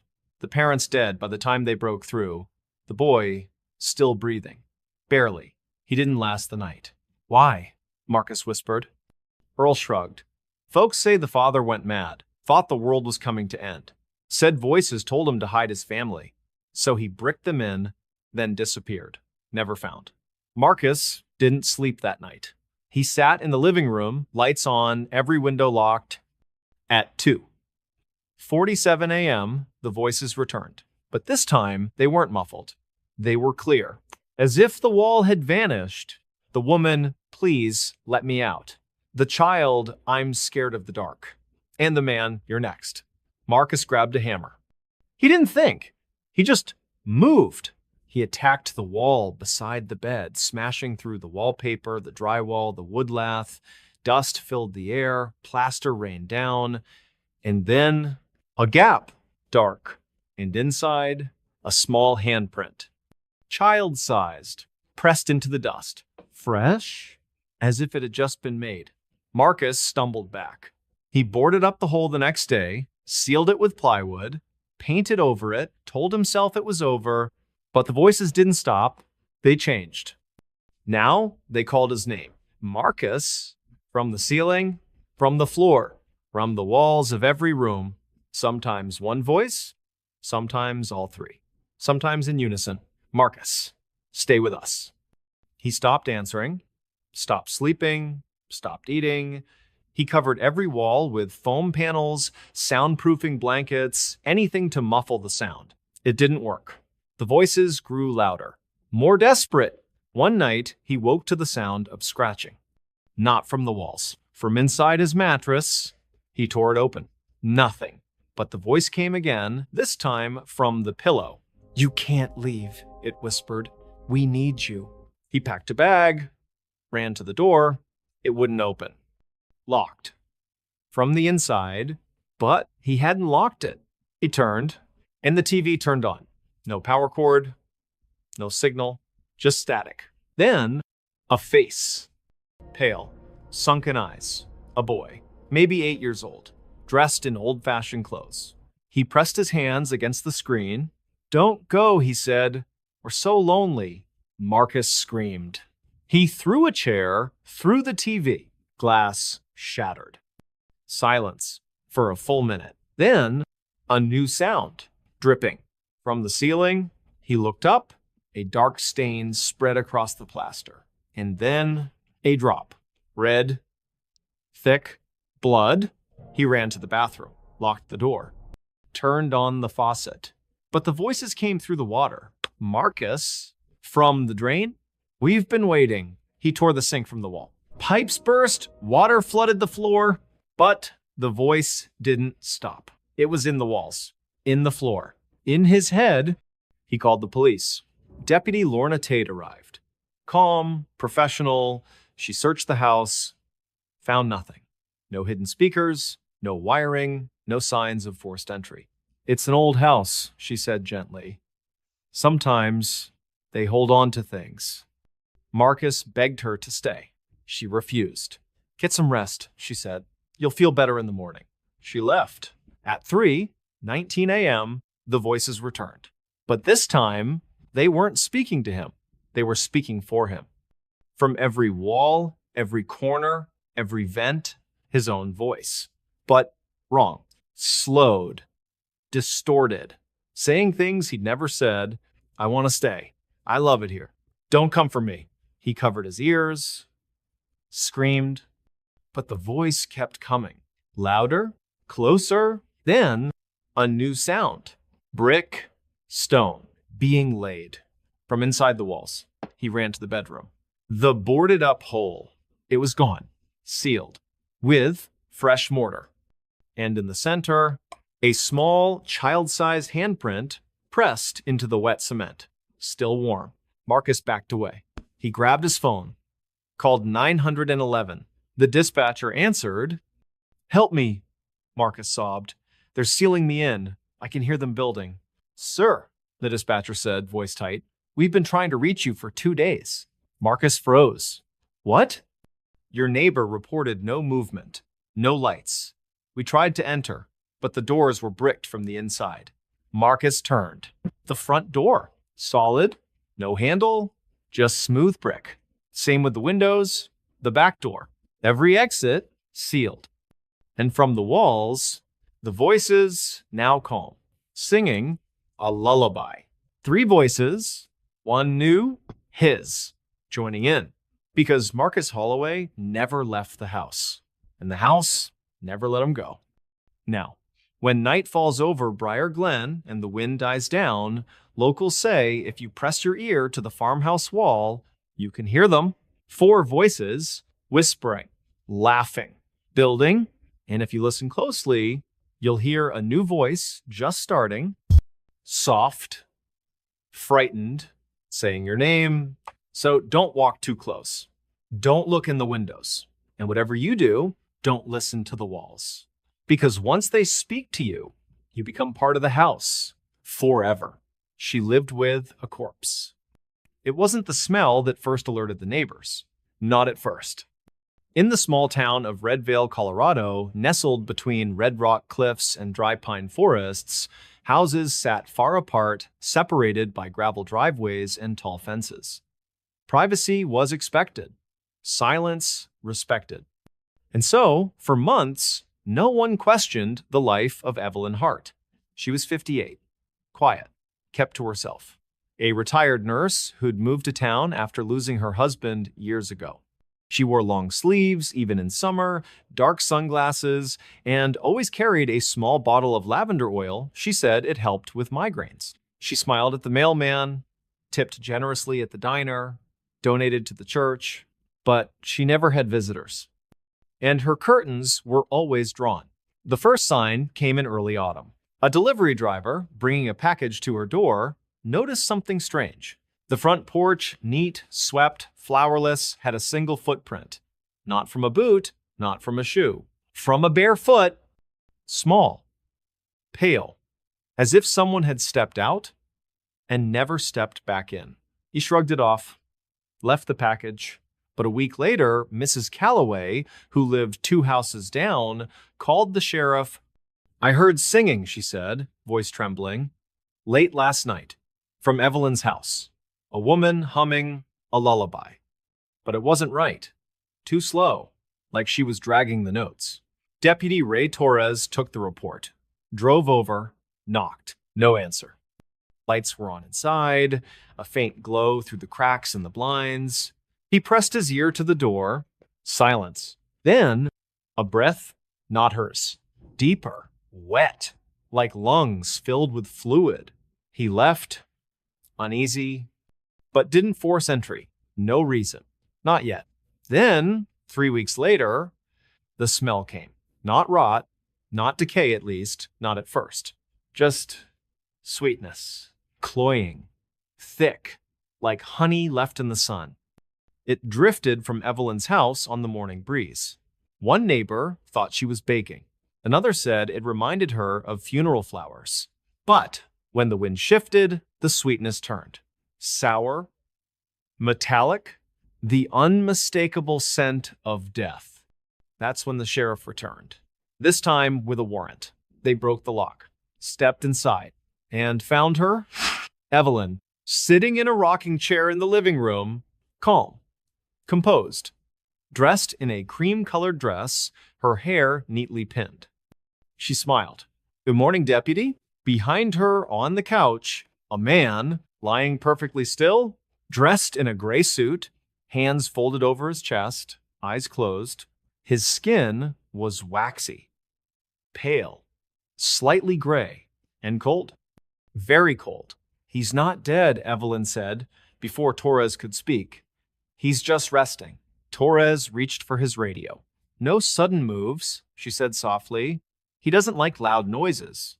The deputy froze, because the man on the couch breathed, not deeply, not normally, but a slow, shallow rise of the chest. Once, twice, every 10 seconds. Impossible. The man had been dead for months. They found the records later. James Whitaker, Evelyn's younger brother, died in hospice care August of the previous year. Cause, heart failure, buried in a private ceremony. Or so the funeral home claimed, but Evelyn had never let go. "He was all I had," she whispered, tears in her eyes. "After my husband, after my daughter, James was the only one who stayed." She dug him up 2 nights after the burial, used her nurse's knowledge, her access to medical supplies, embalming fluid, preservatives, nutrients. She kept him in the basement at first, wrapped in sheets, monitored with old hospital equipment. Then, when she was sure he was stable, she brought him upstairs, put him on the couch, dressed him, spoke to him, fed him broth through a tube, changed his clothes, combed his hair, and every night she sang to him a lullaby, the same one she used to sing to her daughter before she passed. "He hears me," Evelyn said. "He just can't answer." Torres called for backup, EMS, a mental health unit, but when they tried to remove the body, Evelyn screamed, not a cry of grief, of rage. She lunged, clawing at the paramedics, shouting that they were hurting him. It took 3 officers to restrain her. As they led her out, she turned, eyes wild, voice breaking. "He's not gone! He's not gone! He's still mine!" The coroner arrived. Preliminary report. The body showed signs of advanced decomposition, masked by chemicals. Tissue was brittle. Organs had long since ceased function. There was no medical explanation for the breathing. None. Yet, on the security footage from the living room camera installed during the investigation, the chest rose, slow, steady, every 10 seconds for 7 full days, until Evelyn was committed to a psychiatric facility. Then, it stopped. The body was cremated. The house was sold. But the new owners didn't last long. They moved out after 2 weeks. Said they heard humming at night. From the living room, a woman's voice. Soft, broken, singing a lullaby. And sometimes, a second sound. Faint, wet, like someone trying to breathe. From beneath the floor, the house stands empty now. Windows boarded. Lawn overgrown. But on quiet nights, when the wind dies and the stars hang low, locals say you can see a light in the front window and hear 2 voices, one singing, one breathing, together, forever. Because love doesn't always let go. Sometimes it just refuses to admit the truth. And in that denial, death doesn't end. It moves in, it stays. It shares your bed, your meals, your silence. And if you listen closely, you'll hear it whispering from the walls, not of grief, not of madness, but of a woman who never said goodbye, and the corpse she still calls family. Missing teen found in pieces. It began with a backpack, not hers. But it was close enough to make the heart stop at 6:22 a.m. on a damp October morning in the town of Hollows Creek, West Virginia. A hunter named Carl Dobbs was tracking deer deep in the Monongahela National Forest. Fog clung to the trees like wet gauze. The air smelled of moss, rot, and something faintly metallic. He stepped over a fallen log and froze. There, half buried in leaves and mud, was a faded blue backpack. One strap torn, the zipper half open, and inside, a notebook, pages water-stained, ink blurred. But one name stood out, written in looping cursive on the inside cover: Lena Reyes, the missing girl, 17 years old. Last seen 2 weeks earlier, walking home from her shift at the gas station on Route 19. Security footage showed her leaving at 10:48 p.m., hoodie pulled tight, earbuds in. She never made it the 2 miles to her mother's trailer on Pine Ridge Road. No car, no phone, no body, until now. Carl called 911 with shaking hands. Within the hour, the forest was swarming with deputies, search dogs, and forensic teams. Yellow tape cordoned off the area, cameras rolled, evidence bags opened. But the backpack was the only thing found. No Lena, no blood, no signs of a struggle, just the bag. And the notebook? Inside, the entries started normal. School, her job, her dog, Scout, a boy she liked. Then, the last entry, dated the night she disappeared. He's been following me. Not in a car. On foot. Keeps to the trees. I saw him at the edge of the lot. Same place yesterday. Wearing that long coat. Face in shadow. I don't know why he's watching. I don't know why he hasn't stopped me. Below it, a sketch. Crude. Shaky. A man. Tall. Thin. Arms too long. Head tilted. And in one hand, a pair of scissors. Large. Rusty. Like garden shears. The sheriff's department released the sketch, offered a reward, set up checkpoints, but no one came forward. No sightings, no leads. Then, 3 days later, another piece was found. Not of clothing, not of evidence, of her. A hand. Right hand, severed at the wrist, found in a plastic grocery bag left on the steps of the Hollows Creek Methodist Church. Fingers curled. Nail polish chipped pink, the same shade seen in her school photo. And clutched in her palm, a Polaroid. The image showed a dim room, concrete walls, a single bare bulb hanging from the ceiling. And in the center, Lena, alive, bound to a metal chair, mouth taped, eyes wide with terror, but her body, it was wrong. Her arms gone from the elbows down, her legs missing below the knees, and on the wall behind her, written in what looked like blood. Not done yet. The photo was never released to the public, but it haunted the officers who saw it because, in the reflection of the bulb, a figure stood behind her, tall, thin, wearing a long coat, faceless. Holding the shears, the investigation turned frantic. Every cabin, every trailer, every abandoned mine in the county was searched. Nothing. Then another bag, left in the bed of a pickup truck at the high school football field. Inside, a foot, left. Shoe still on, sock pulled neatly over the toes, and in the shoe, another photo, this time only her torso, still in the chair. But now, her head was gone, and in its place, a jack-o'-lantern, carved with a wide, grinning mouth. Eyes hollow, and in the reflection, the same figure, closer, watching. The town descended into fear. Parents kept kids inside after dark. Churches held emergency prayers. The diner closed early. Even the old men who sat on the hardware store porch every morning fell silent, eyes scanning the tree line, and then a call to the sheriff's non-emergency line. At 3:17 a.m., no voice. Just breathing, wet, slow. Then, a whisper, she's still alive. Click, they traced it. A payphone, at the edge of the forest, miles from any road, long disconnected. Yet the call came through. Deputy Karen Miles went alone. She found the phone hanging off the hook, and on the ground, a single Polaroid. New. Lena's face. Pale. Bruised. Eyes open, but not looking at the camera, looking up at something above her. And written beneath it, "Come see." With an arrow pointing deeper into the woods, she followed. Flashlight trembling. Radio silent. For nearly an hour, she walked. Then, a cabin, old, leaning, roof caved in one corner, door slightly open.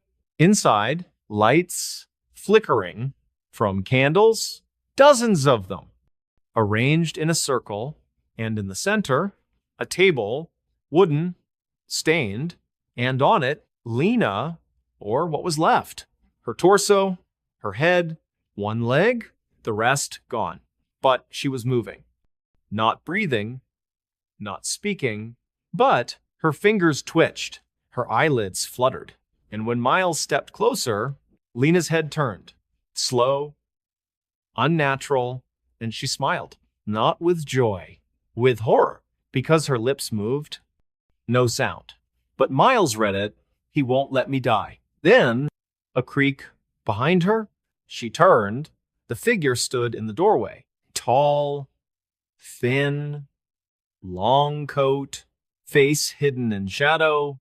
In one hand, the shears, rusted, dripping, and in the other, a fresh Polaroid, already taken, of Miles, standing there, back to the table, unaware. And in the reflection, the same faceless man, smiling. She ran, gun drawn, flashlight bouncing. She didn't stop until she reached her cruiser. She called for backup. SWAT. Fire. But when they returned, the cabin was gone, burned to the ground. Ashes still warm. No body, no table, no candles, no Polaroids. Only one thing remained, half buried in the dirt. Lena's left eye, placed carefully on a small stone, looking up, still blinking. The case was never solved. The figure was never found.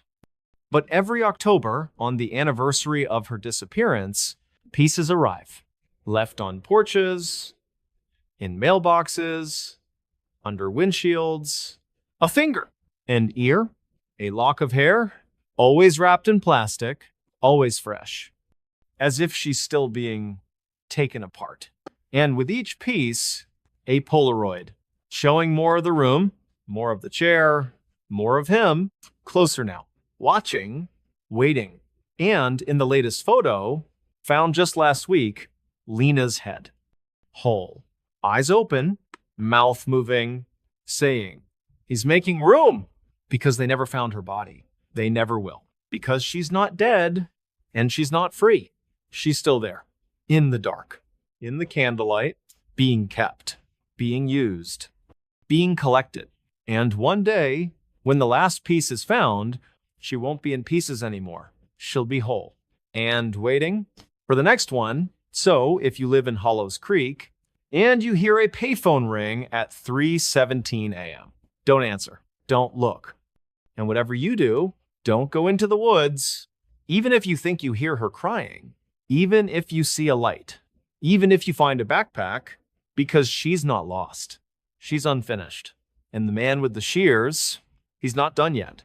This town hides a secret. It wasn't the first time someone disappeared in Briars Hollow, Oregon, but it was the first time they came back. Not alive, not dead, just changed. The town sat deep in the Cascade foothills, surrounded by dense pine forests and mist that never quite burned off, even at noon. It was the kind of place where the trees leaned too close to the road, where the wind carried voices that weren't there, and where the local diner, Maggie's Fork, served coffee so strong it tasted like dirt and secrets. Population: 1,247. Everyone knew everyone. Or so they said. But some things weren't spoken of, like the old well behind the abandoned church on Chapel Ridge, or the way the dogs refused to bark after midnight, or the fact that every 7 years, someone vanished. No note, no struggle, no trace. And then months later, they returned, smiling, calm, saying they'd been away for a while. But their eyes, they didn't blink, not like normal people, and they never cast a shadow. It started with Thomas Greer. He was 32, a school teacher, quiet, kind, loved hiking the back trails near Blackroot Creek. One evening, he went out for a walk, never came back. Search teams combed the woods for weeks. Helicopters scanned the canopy. K-9 units tracked his scent until it simply stopped. At the edge of a clearing, no map showed. No body, no gear, no clues, just silence.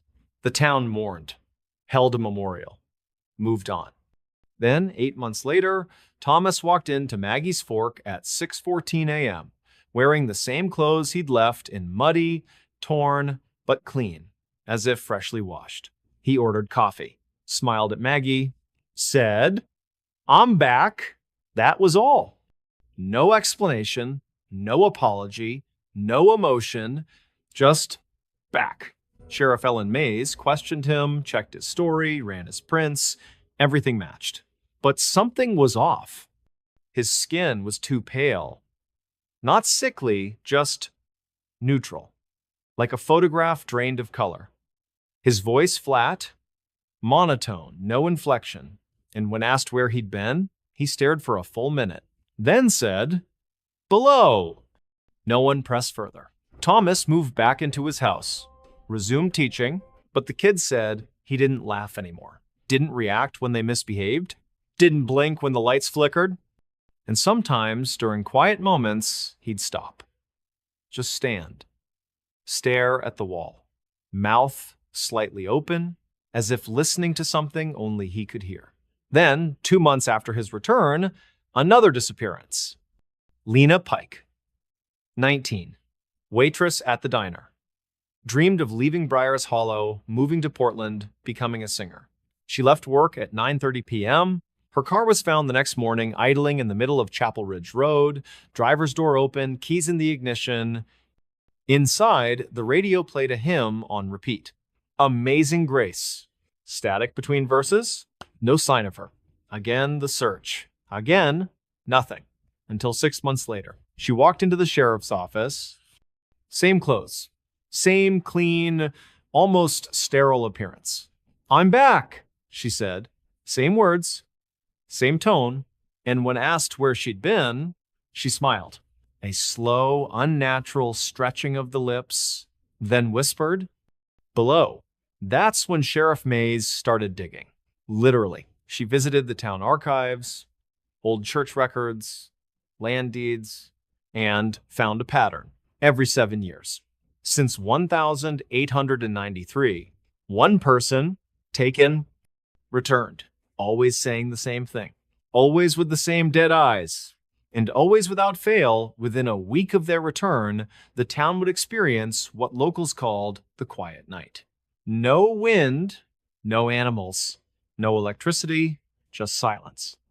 And from the forest, a low, rhythmic thumping, like something vast, breathing. Maez went to the only person who might know the truth. Old Man Hargrove, 92, lived in a cabin at the edge of the pines, rarely spoke, never left after dark. She found him on his porch, rocking slowly, staring into the trees. "Why do they come back?" she asked. He didn't look at her. "They don't," he said. She frowned. "What?" "They don't come back," he repeated. "They're replaced." And then softly, "The town gives one, the hollow takes one, and the one that returns isn't ours. What is it?" Hargrove finally turned. His eyes were watery, haunted. "It's a vessel," he whispered. "Empty, waiting, and every 7 years it fills." Mays didn't sleep that night. She sat in her office, reviewing files, photos, timelines, and then she noticed it. In every photo of the returned Thomas, Lena, the others from decades past, there was something in the background, just barely visible. A figure, standing at the edge of the frame, behind a tree. In a window, at the end of a hallway. Tall, thin, faceless, wearing a long coat, and in each photo, it was closer. Until, in Lena's return photo, it was standing behind her. One hand on her shoulder, smiling, with her face. Mays drove to the church on Chapel Ridge the next day. The well was still there. Rusted iron cover, chained and padlocked, a sign nailed to the wood, "Do not open, condemned." She pried the lock off, lifted the cover. Darkness stared back. No bottom, just black. And from below, a breath, cold, wet. Then, a whisper, "We are many." She dropped the cover, sealed it, ran. That night, the quiet night came early. Power went out at 8:17 p.m. Phones died, cars wouldn't start, and from the forest, the thumping, louder, closer. Mays gathered what few officers she could, armed, watched the streets. At 2:03 a.m., the first one appeared, Thomas, standing in the middle of Main Street, alone. Then Lena, then two others returned years ago. Then more. 6, 12, 18, all standing in the road, facing the forest, not moving, not speaking, just waiting. And then, from the trees, movement, shadows peeling away from the trunks, figures, hundreds, all wearing long coats, all faceless, all walking in perfect silence. They passed through the town. No one stopped them. No one could. And when dawn came, the power returned. The birds sang. The cars started. But the people who had stood in the street, they were gone. All of them. Every returned soul. Vanished. And in their homes. Left behind. Personal items. Photos. Jewelry. And one thing in common, a small carved wooden token, roughly human-shaped. Hollow inside, and on the back, an inscription. One taken, one given, the cycle continues. Sheriff Mays tried to leave, but her car wouldn't start. The roads blocked by fallen trees, the radio static. And when she looked in the mirror, her reflection didn't blink. Not for a full 10 seconds. Now, Briar's Hollow still exists. Still quiet, still beautiful. Tourists come in the summer. Hikers pass through. They don't stay long. Something feels off. The smiles are too wide, the silence too deep. And if you walk the woods at night, you might hear it. The thumping from below. And if you're alone and you hear your name whispered, don't answer. Don't turn. Because the town doesn't just hide a secret, it feeds it. And one day, it will ask for you. So if you pass through Briar's Hollow, wave, smile, buy a cup of coffee, but don't linger. Don't ask questions. And whatever you do, don't go near the well. Because the truth isn't buried. It's waiting, and it's hungry. Something watches from the woods. It started with a feeling. Not fear, not at first, just the slow, creeping certainty that you were no longer alone. That's how it began for Daniel Reeves in the quiet town of Pines Hollow, nestled deep in the dense forests of northern Maine. A place where winter lasted 6 months, where cell signals vanished like breath in the cold, and where the trees stood so close together they seemed to whisper secrets when the wind moved through them. Daniel had come for peace. After years in the city, endless noise, endless stress, the slow unraveling of his mind, he bought a small cabin off Black Spruce Road, a one-room retreat surrounded by pines, a stone's throw from a frozen creek. He wanted silence, solitude, a chance to breathe. He arrived in late October. The leaves were gone, the ground was hard, the sky hung low, gray and heavy. The first night was quiet, too quiet. No crickets, no owls, no rustling in the underbrush, just the creak of old wood and the occasional groan of the wind pressing against the roof. Daniel lit a fire, read a book, fell asleep by 10:30 p.m. He woke at 2:17 a. to silence. Not peaceful. Wrong. The fire was out. The the room was cold, and the window fogged, but not from the inside, from the outside, as if someone had pressed their face against the glass. He sat up slowly, heart thudding. The cabin was dark. The clock ticked once, twice, then stopped. And then a breath, not his, long, slow, dragged through the air like cloth over stone. From the other side of the wall, outside, Daniel grabbed his flashlight, peered through the window. Nothing, just trees, snow-dusted ground, shadows. He opened the door, stepped onto the porch. The air was still, no wind, no sound, but the snow, it was untouched, except for one thing. 20 yards into the tree line, a single set of footprints, leading in, not out, as if something had walked into the woods and never come back. Daniel didn't sleep the rest of the night. He sat by the fire, gun on his lap, eyes locked on the tree line. At dawn, he followed the tracks. They didn't lead far, just deep enough into the woods to where the trees formed a perfect circle. No animal trails, no broken branches, just a ring of pines standing like sentinels. And in the center, a stone, flat, gray, carved with symbols Daniel didn't recognize. And on top, a dead crow, neck twisted, eyes gone, left like an offering. He backed away, ran back to the cabin, locked the door, boarded the windows.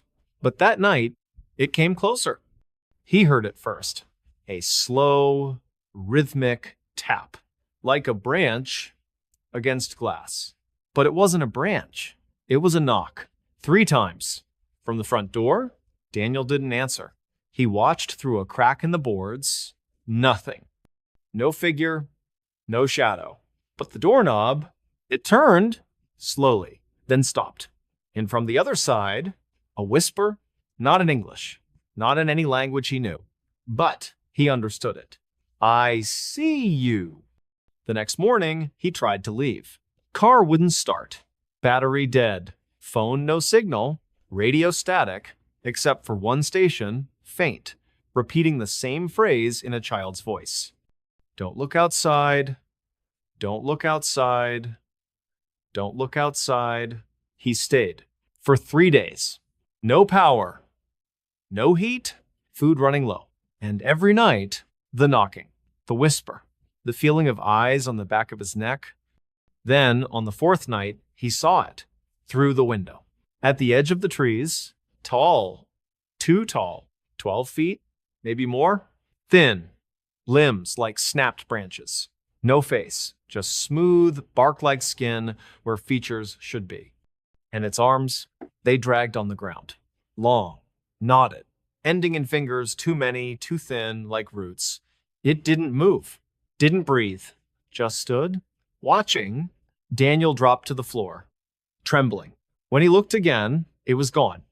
But the next morning, the stone was on his porch, the crow gone, and the symbols, now carved into the door, deep, fresh, as if done by hand or claw. He tried to burn it. Fire wouldn't touch it. He threw it into the creek, found it on his pillow that night. And then the dreams began.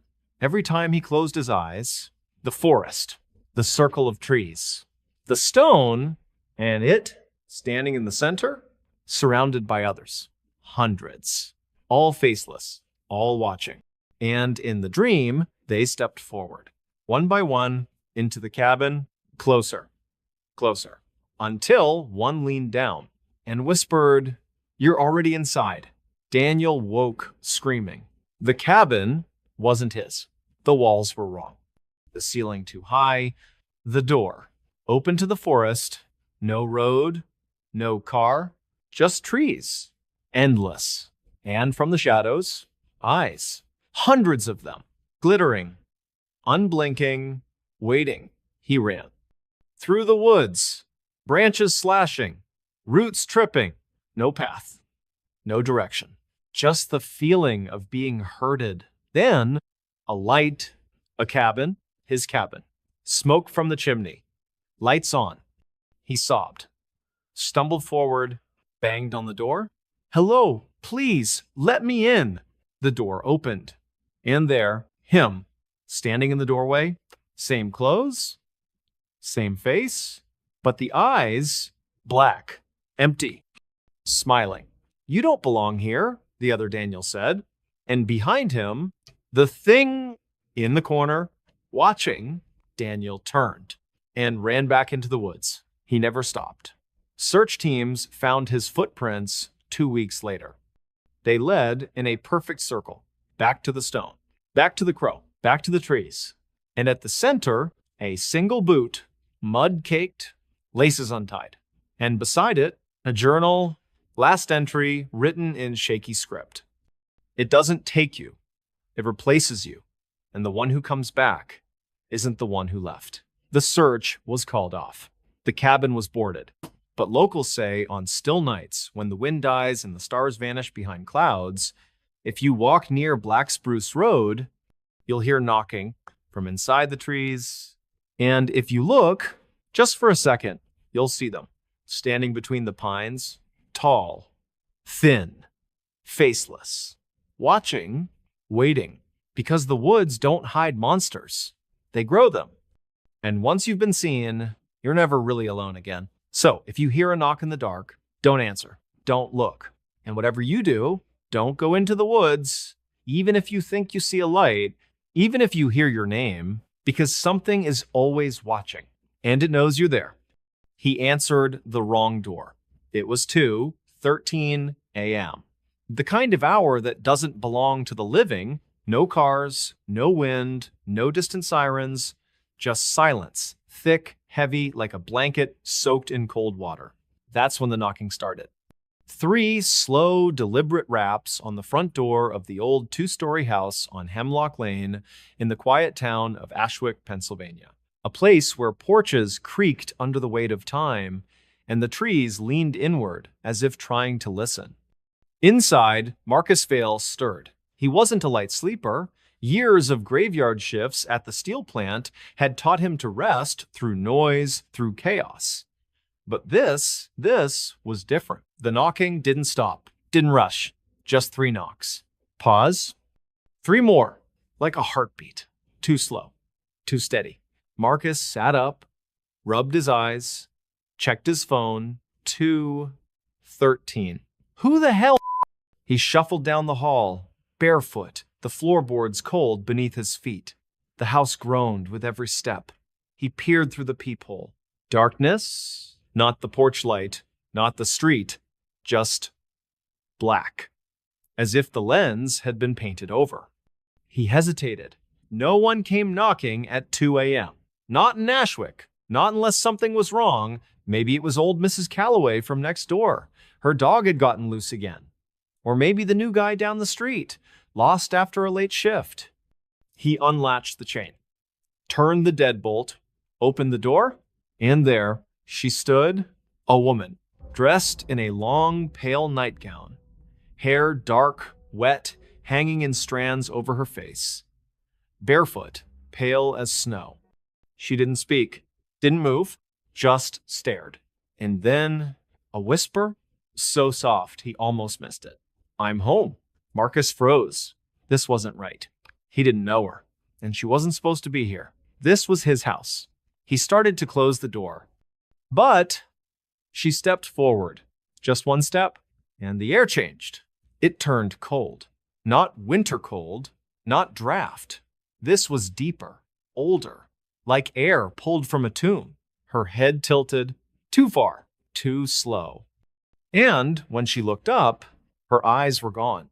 Just smooth skin, no sockets, no lashes, nothing. Marcus stumbled back, slamming the door, chaining it, locking it, heart hammering. He pressed his back against the wall, breath ragged. What the hell was that? He waited. Silence. No more knocking, no footsteps. After 10 minutes, he dared to look through the peephole again. Empty porch, streetlight flickering, leaves swirling, nothing. He exhaled. Hallucination, stress, lack of sleep. He poured himself a glass of water, sat at the kitchen table, tried to calm down. Then A sound. From the back door, 3 knocks. Slow, steady, just like before. His blood turned to ice. He wasn't imagining it. It was here, in the house. Or had it come in with him? He checked the locks, all secure, windows shut, no signs of forced entry. Then, a whisper from the hallway, "I'm home." Closer, softer, but unmistakable. Marcus grabbed the baseball bat he kept by the bedroom door, moved slowly down the hall. Every floorboard creaked like a warning. The air grew heavier, thicker, and then the bathroom door slightly open, steam rising from the crack.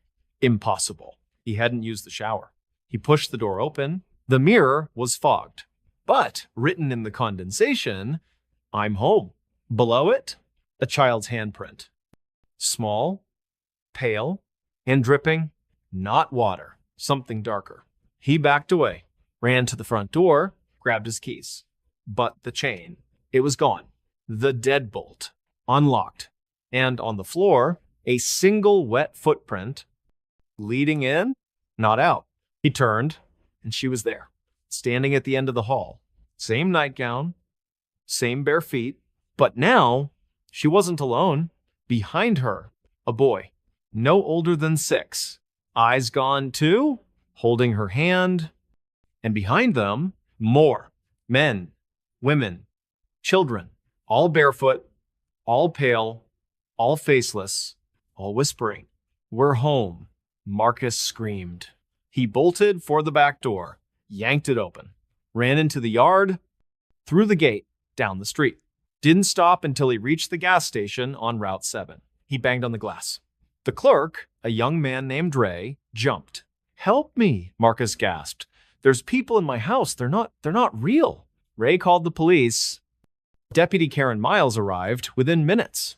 They went back to the house. Lights off, door closed. No signs of forced entry, no footprints, no steam, no writing on the mirror. Nothing. Miles searched every room, found nothing. "Are you sure you didn't dream it?" she asked gently. Marcus shook his head. "I saw them. They were in my house. They said, 'I'm home.'" The whisper came from the closet in the hallway. Miles drew her gun, opened the door, empty. But the back wall, it was wrong. Too far back, too dark, like a tunnel. She shined her flashlight. The beam didn't reach the end. And from the darkness, a breath, wet, slow, then a hand, pale, thin, reaching out. Miles slammed the door, sealed it with tape, called for backup. But when the team arrived, the closet was normal. Wall solid. No tunnel, no hand. Just wood. They took Marcus in for evaluation, psych ward, observation. He lasted 2 days. Then, on the 3rd night, he disappeared. No alarm, no forced exit, just gone. Bed empty. Window locked. Only one thing left behind. A note, scrawled on a paper napkin. "I answered the wrong door. Now I have to let them in." Search teams went back to the house. Nothing. No signs of struggle. No footprints. But the closet door, it was open. And inside, the wall was gone, replaced by darkness. And from within, a faint sound, whispers, hundreds of them, all saying, "We're home."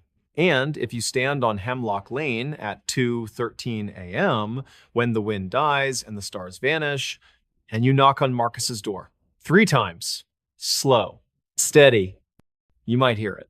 The latch, the creak. The voice, soft, wet, "I'm home." And if you look inside, you'll see him standing in the hall, pale, barefoot, eyes gone, smiling. Because he didn't escape, he invited them in. And now, he answers every knock for everyone. So, if you hear knocking at 2:13, don't answer, don't look. And whatever you do, don't open the door, even if it sounds like someone you love. Even if they say they're home, because some doors don't lead out, they lead in. And once you open one, you become the one who answers forever. Real footage police never released. It was never supposed to be seen. Not by the public. Not by the families. Not even by the officers who recorded it. And yet somehow it surfaced. A single file. Unmarked. Unnamed. Uploaded at 3:44 a.m. to a forgotten corner of a public archives server in the town of Hollows Creek, West Virginia. No username, no IP trace, just a timestamp. And a video. Duration, 18 minutes, 37 seconds. File name, CCTV, unknown, route 19-2. The footage begins in darkness. Then static, a flicker, and the image resolves. Grainy, green-tinged, night vision. It's a rural stretch of road, 2 lanes surrounded by thick forest. A faded sign reads, Hollows Creek, 8 miles. Timestamp in the corner, 11:17 p.m. No movement, just the sway of tree branches in the wind. Then headlights. A car approaches from the left, slow, steady, a 2008 silver sedan. License plate blurred in the recording, standard procedure. But later, investigators would confirm it belonged to Daniel Reeves, 34, a mechanic from nearby Pine Ridge. He was reported missing the next morning. His wife said he was coming home from a late shift. He never arrived. In the footage, the car slows. Not due to traffic. Not due to weather. There's nothing ahead. But the driver Reeves brakes. Pulls over to the shoulder. The engine cuts. Silence. Then he gets out. Not panicked. Not frantic.